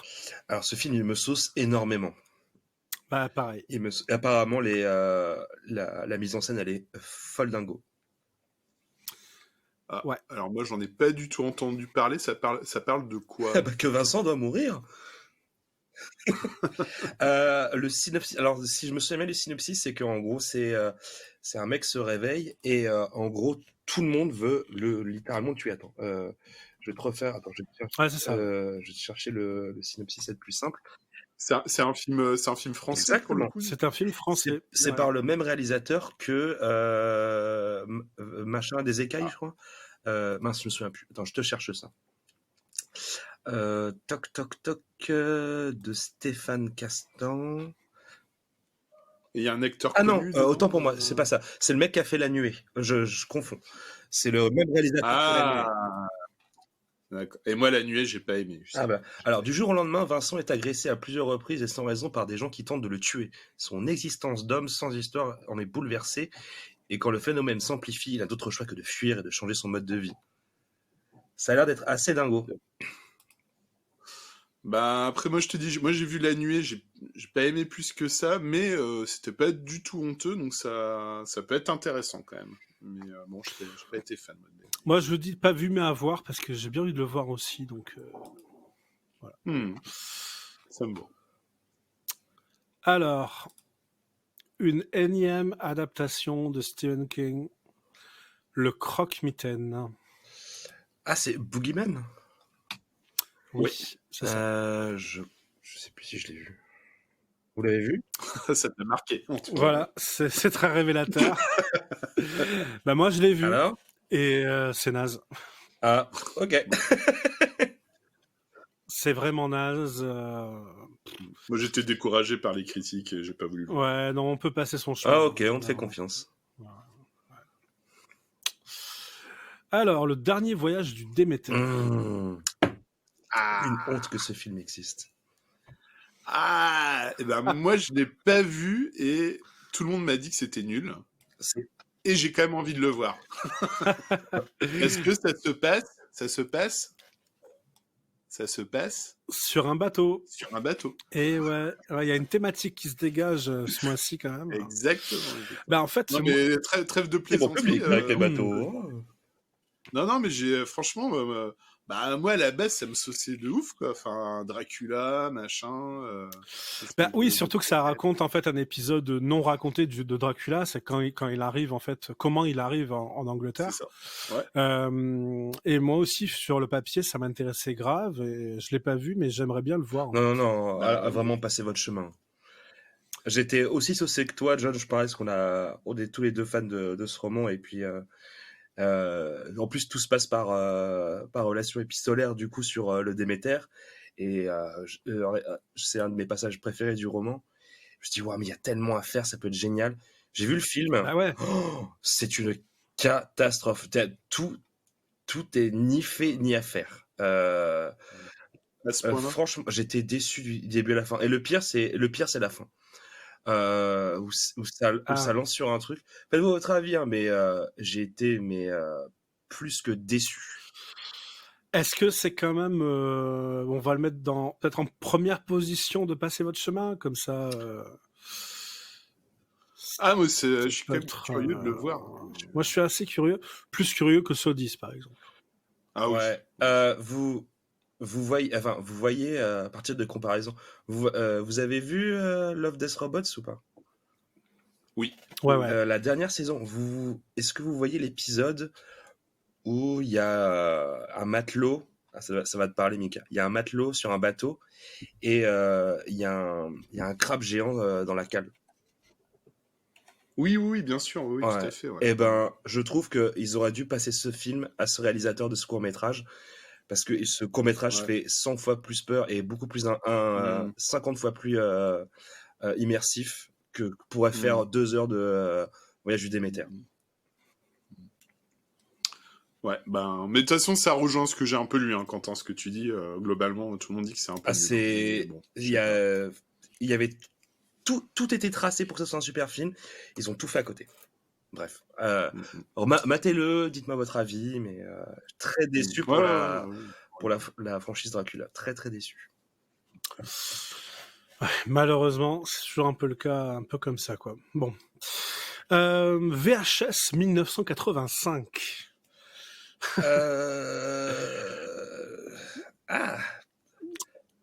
Ouais. Simple. Alors tout le monde connaît la franchise VHS, hein, c'est des petits films, des courts-métrages qui sont dans un grand film, en fait, généralement avec une sorte de fil rouge qui les relie les uns les autres. Moi, je me souviens du premier VHS qui était plutôt rigolo, même les 2 premiers, je crois qu'ils étaient bien.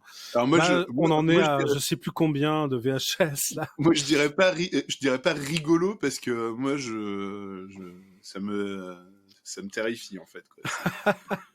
VHS, c'était une épreuve, hein. Et celui-là, pour tout vous dire, je l'ai pas vu parce que en fait, je peux pas les regarder seuls les VHS, ça me fait trop flipper en fait, quoi. Ah ouais? Ah oui, à ce le point-là. côté fun footage à moitié, c'est, je sais pas, c'est. Ah bah c'est cool, c'est-à-dire que... C'est radical. Puis il y en a un qui m'a traumatisé là, une nana dans un hôtel avec des mecs. Ouais, c'est dans le premier ça. Il est vraiment très cool. Ouais. Ouais, Ah ouais, celui-là, il m'a mis en PLS total. Donc, C'est cool, c'est-à-dire que le film a fait effet.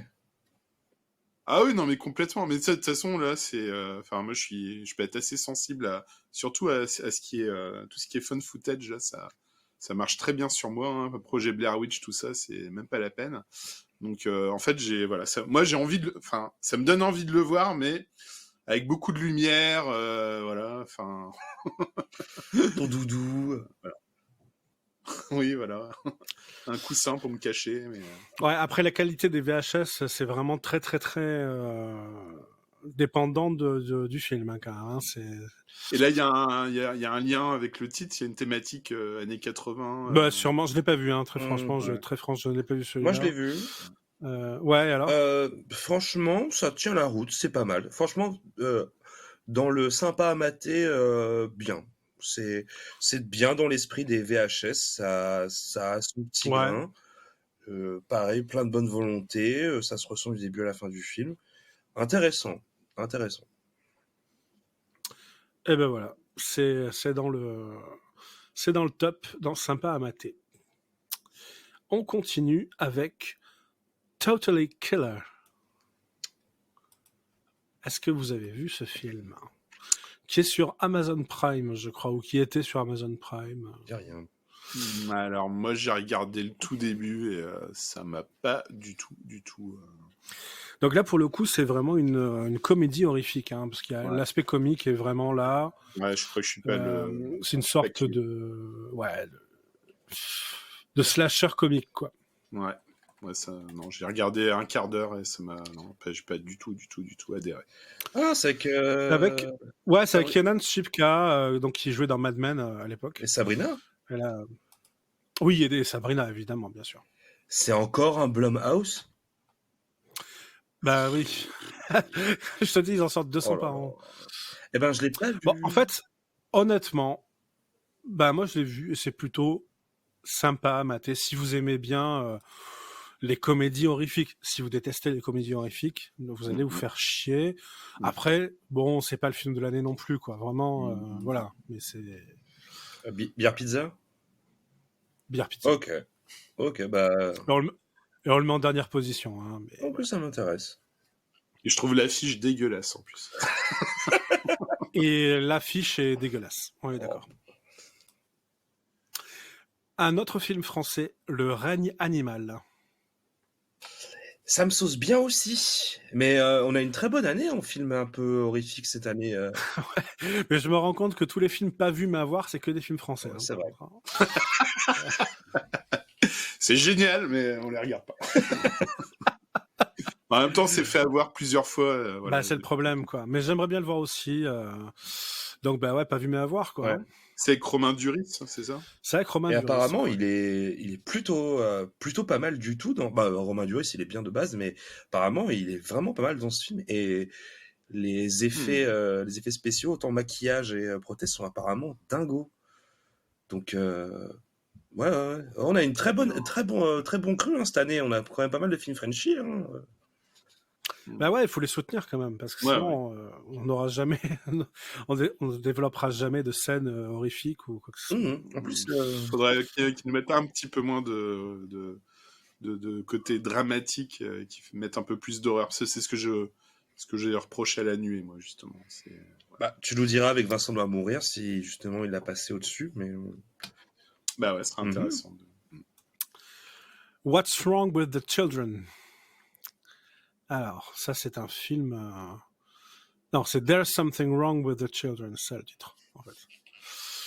Est-ce que vous l'avez vu? ça me dit rien. Non, mais je l'ai vu passer cette semaine là sur le net en faisant des petites recherches et ça m'intéressait en fait. Ouais, moi je l'ai vu, il est vraiment bien. Ah ouais? Il est vraiment sympa. Alors en fait, c'est un remake d'un film anglais, d'un téléfilm anglais que j'ai vu aussi du coup.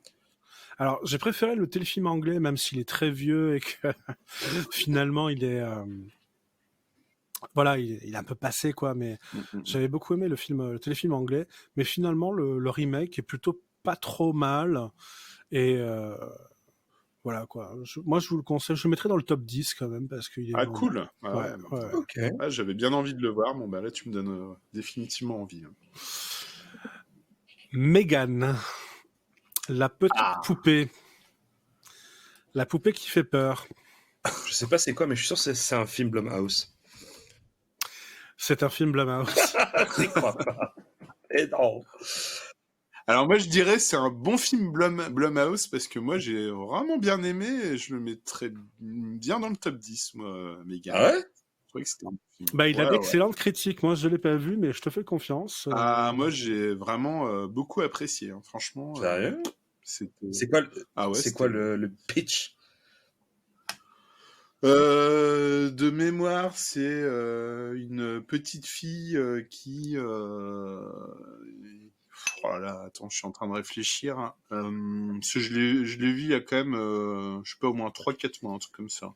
Ouais, il est vieux, ouais. Je sais plus si c'est... Attends, c'est quoi? Je crois que c'est un robot, il me semble. Je me Ouais, c'est rappelle ça, plus. ouais. Ouais, c'est C'est ça, ouais. robot.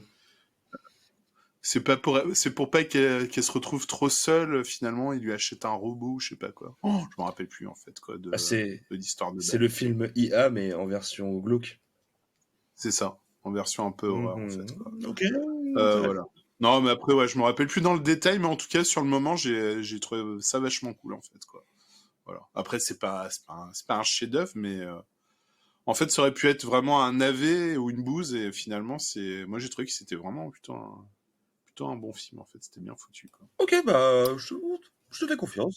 Allez, Ah non, je recommande vraiment. Ok, ouais. let's go. hop. Allez, on le met dans le top 10. Renfield. On parlait de Dracula. À top 10.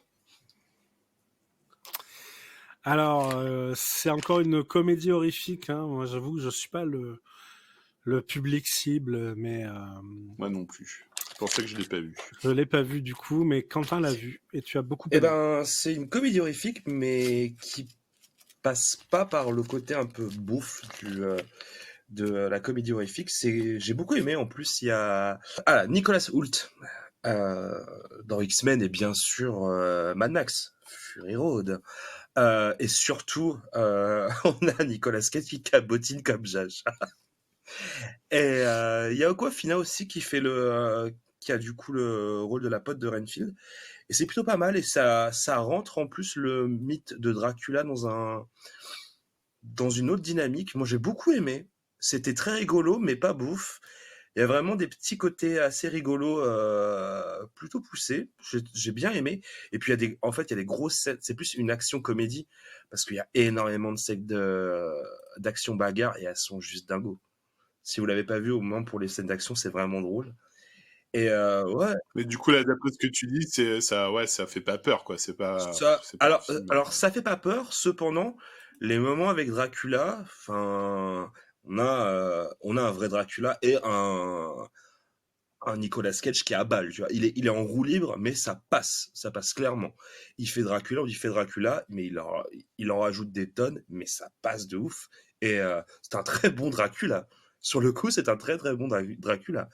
Et ça fait pas peur, mais les moments un peu vampiriques sont très bien retranscrits. C'est un meilleur Dracula que le voyage du Déméter. Ok, bon, bah écoute, top 10, c'est parti. Cimetière. On revient sur du Stephen King. Les origines. Ah du oui, mal. c'est la suite du remake d'il y a 2-3 ans. C'est pas la suite, c'est le préquel. Ah, c'est le préquel du remake. C'est le préquel, ouais, le préquel du remake de la suite du reboot, quoi. Enfin, c'est... Alors moi, je l'ai, Voilà. je l'ai pas vu parce que j'ai vu le remake et j'ai pas détesté, mais j'ai pas trouvé ça incroyable non plus. Et du coup, je me suis dit, oh là là, ça va être une suite. Je l'ai pas vu. À la con. Bah, vu les critiques, je crois qu'on peut passer son chemin. Personne l'a vu? Ouais, je crois que c'est mauvais. Non, ouais, ça doit être assez. Le remake est pas top non plus, hein, franchement. Vaut mieux voir l'original. L'original, il est indépassable quand même. C'est vrai. Ouais. Alors, Thanksgiving. Moi, je ne l'ai pas vu, mais Mika, tu voulais qu'ils y soient, je crois. ou- Ouais, Ouais. parce que je l'ai pas vu. Ok. Mais- Super. mais, merci. mais je suis ultra saucé. Je vais me le mater cette semaine, quoi. D'accord. Sérieux Tu l'as vu, Quentin, toi, ou pas Non, parce que je n'aime pas du tout le réal, j'aime pas du tout sa vision des films d'horreur. Ah, c'est qui le réal, du coup là Attends, Thanksgiving. Mais si, il est connu. Je crois que. Je suis sûr, c'est un film Blumhouse en plus. Puis là, c'est le moment ou jamais pour le voir. Hein. Alors, C'est Noël, voilà. en plus, les derniers papiers que j'avais lus Ouais. dessus, ils sont vraiment pas. Ils sont vraiment pas foufou. Eh non, c'est pas un Blumhouse, c'est un Spyglass. Et oui, c'est Eli Roth. Ah. Ah, bah du coup, ouais, bah, ça me donne envie. C'est celui qui avait fait Hostel, Et c'est ça Hostel 2. Ouais, Hostel et c'est Hostel ça, 2, pardon. Et Cabin Fever. Ah ouais, ah non, ouais, bah ça me dit bien. Du coup, moi j'aime bien. J'aime bien Bah Hostel. écoute, dans les derniers papiers que j'ai vus, c'est exactement ce à quoi je pensais. Ça m'attire pas du tout, du tout. D'accord. Bon, je pense le voir aussi, donc je crois qu'on va le mettre dans pas vu mais à voir. Voilà. Allez, le film, je crois que c'est le top numéro 1. Hein. Scream 6. Ah, bah moi je vais peut-être le défendre. Ah bon? Un petit peu, hein. Je vous rassure, un tout petit peu. Alors là, hein. j'attends tes arguments parce que franchement. Alors mon principal argument, c'est que j'ai trouvé le 5 abominable Ouais. et je trouve que le 6 est un peu moins pire que le 5. Oui, non, mais c'est sûr que si tu bouffes un truc dégueulasse et ensuite tu manges un truc un peu meilleur, Voilà, ça le rend pas meilleur, quoi. Voilà, C'est c'est juste, une des qualités du film, c'est que je le trouve un peu mieux que celui d'avant. Quoi. Ben ça moi, reste je pense très que c'est dans une honte que ce film existe, tu vois. Alors moi, je dirais que c'est surtout la fin du film qui est une honte. Non, moi, c'est toute l'œuvre des Scream depuis, enfin voilà, c'est des suites qui n'ont aucun sens.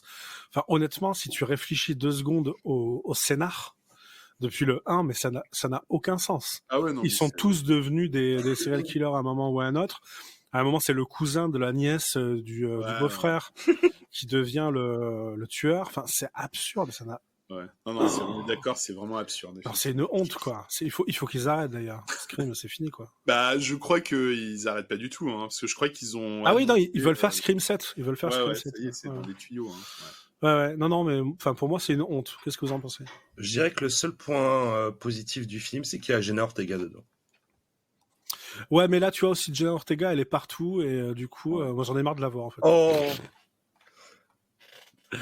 Non, en plus, elle joue pas super bien là-dedans. Non, le film est vraiment extraordinairement mauvais, quoi. D'ailleurs, je suis en train de regarder. Le film a coûté entre 33 et 35 millions de dollars. Il a rapporté 169 millions. Donc, il a fonctionné. Bah, ouais, mais pour un Scream, c'est pas énorme, hein. Non, c'est pas dingue, mais après, il a quand même fait plus. C'est double, pas. hein. Enfin, sans le marketing. Non, mais pour un Scream, bof. Bah, Regarde les chiffres des premiers. Ah oui, Scream. c'est sûr, Ouais. c'est sûr. Je suis entièrement d'accord.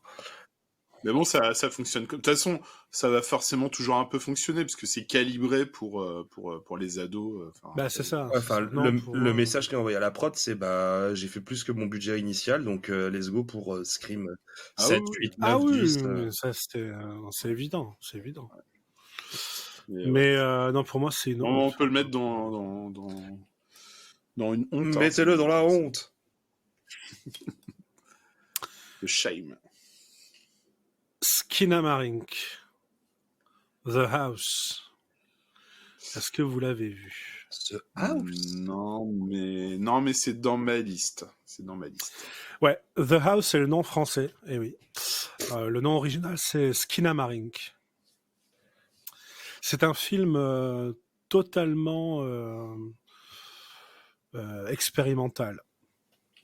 En fait, on suit deux petits-enfants, qui se réveillent la nuit. Le père n'est plus là, il n'y a plus de fenêtre. Et ils commencent à regarder un peu la télévision, mais il n'y a pas vraiment d'histoire, c'est plus une ambiance, une atmosphère. C'est un film très expérimental, très étrange. Je suis pas sûr d'avoir aimé, mais d'un autre côté, c'est un film tellement original qu'on ne voit quasiment jamais. Moi, j'ai bien envie de le mettre dans le top 10 parce que Bah, moi, c'est un peu ce que j'ai entendu, que c'était vraiment très sensoriel. c'est très, ça. C'est complètement ça. Une Ouais. expérience, Ok. quoi. Une expérience. C'est totalement une expérience. Ouais. Ok. Donc, hop, je le mets par là, je le mets entre There's Something Wrong with the Children et Knock at the Cabin. Et enfin, Maloum. Top 10, hein. Ouais, top 10, clairement. Je crois pas l'avoir vu. C'est récent, non? Oui. Bah, c'est 2023. Ouais, mais quand je dis récent, ça date d'il y a ces dernières semaines ou Non, ça fait quelques mois. On avait parlé il y a quelques mois de John en plus. Ouais, tout à fait. Non, je suis passé à côté. Ça parle de quoi, du coup? C'est une jeune femme qui prend son poste en tant que policière dans un commissariat qui va être désaffecté, en fait. Ça y est, je vois. Oui, c'est tiré d'un court-métrage ou je sais pas quoi. non, C'est pas tiré d'un long métrage, du premier long métrage du réalisateur, en fait, qui a fait son propre remake. Voilà, c'est ça. Ok. Moi, j'avais préféré le premier métrage, on va dire. Mais le deuxième se regarde très bien aussi. Graphiquement, c'est très très beau. Ouais, très Mhm. Ouais, top 10. Top 10 facile. Alors, traqué. Pour moi, de mon truc initial, il était dans mon top 3. Je sais pas pour vous, mais c'est la grosse révélation. Top 3. Moi, je mets top 10, c'est sûr. Top 10 sûr. Top 3, top 10 sûr, ouais. Top 3, je sais pas. Alors moi, je l'ai pas vu, mais du coup là, vous m'intriguez parce que j'avais l'impression que c'était un truc ultra basique. Bon, alors c'est pas. Ah non, non, déjà non. vu. non, il est vraiment cool. Non, il est Ah, vraiment ok. cool, ouais. Ah, C'est pas sur un bateau malheureusement, mais il y a pas de dialogue. Non. D'accord. Et masterpiece du début à la fin. Il y a pas un seul. Ah oui, carrément. Ah oui, toi t'es. Ah oui, non, mais c'est qu'il y a pas un seul dialogue du film. Même si Ouais, c'est une histoire qu'on a, c'est sur, en gros, c'est une jeune femme qui est dans sa maison et t'as des extraterrestres qui arrivent, voilà. Enfin, le truc vu, revu et archi revu. Mais Bah moi, c'est ce que je me suis dit, ouais, quand j'ai vu le. et bah tu vois, c'est ce que j'adore dans le cinéma. Même si t'as déjà vu l'histoire, c'est pas l'histoire qui compte, c'est la façon dont tu la racontes. Et pour moi, D'accord. toutes les cases sont cachées. Il y a pas, et puis même techniquement, il y a pas une seule ligne de dialogue. T'entends pas l'actrice parler une seule fois. L'actrice qui fait un taf de dingo. Et je me souviens plus son nom, mais elle fait un taf mais de folie. Et j'ai vraiment eu il y a vraiment des scènes. Enfin, John, tu seras d'accord. Enfin, je sais pas si tu seras d'accord, mais les premières fois où les aliens arrivent, j'ai eu des flips de ouf. Ouais, c'est pas mal. J'étais vraiment scotché à mon canapé, hein, genre je tenais mon chat à côté très fort parce que voilà, le réalisateur connaît très bien le genre, il sait très bien jouer avec et il joue avec nous. Si tu l'as pas vu, je te le recommande. Si vous ne l'avez pas vu, matez-le. Ouais, ça me donne envie parce que ça m'avait bien fait flipper là justement le film avec je crois que c'est avec Joaquin Phoenix, il me Signe. semble. Avec Signe, ouais, tout à fait, ouais. Ah, mais ça, c'est Ouais. un Night Shyamalan, donc c'est biaisé parce que tu veux nous amener sur le chemin de Night Shyamalan. On voit où est-ce que tu veux aller. Non, mais j'en parle parce que justement, voilà, je trouve que dans le film, ça fait super peur, justement, l'apparition des extraterrestres. Entre Eh guillemets, je ben, trouve que c'était c'est super pas pareil, mais j'ai ressenti le même frisson. D'accord. Mais c'est différent, mais Vous me donnez envie. bah, c'est le même frisson, mais sur 10 minutes, tu vois. Ouais. John, qu'est-ce que tu en as pensé? Alors moi, j'ai pas vraiment eu de frisson. Je trouve qu'il est très inventif. Il y a vraiment, justement, à partir d'un truc qui est ultra cliché, en fait, ils arrivent à faire des trucs vraiment très inventifs dans Traqué. Enfin, si je dois comparer, je trouve que j'ai préféré La Main à Traqué quand même, parce que je trouve que les idées développées dans La Main étaient plus intéressantes. Mais ouais, voilà, les deux films sont quand même très très bien. Bah, c'est intéressant. Bah écoute, top 10. Top 10 sûr, ouais, c'est clair. Donc du coup, alors, on reprend. Donc top 3, pour l'instant, on n'a que 2 films. Top Moi, 10, j'en on ai en un. a- Alors, bah, vas-y. Mais il va y avoir débat, parce qu'on va me dire que c'est 2022, alors que les bandes annonces en France, etc., pour moi, c'est sorti plutôt 2023 en Je France. sais, c'est Ninja versus Shark. Et non. Non, c'est pas ça. Bah, moi, je voulais je voulais mettre en avant Pearl, parce que pour moi, c'est du 2023, quoi, hein, en France, en tout cas. Et ouais.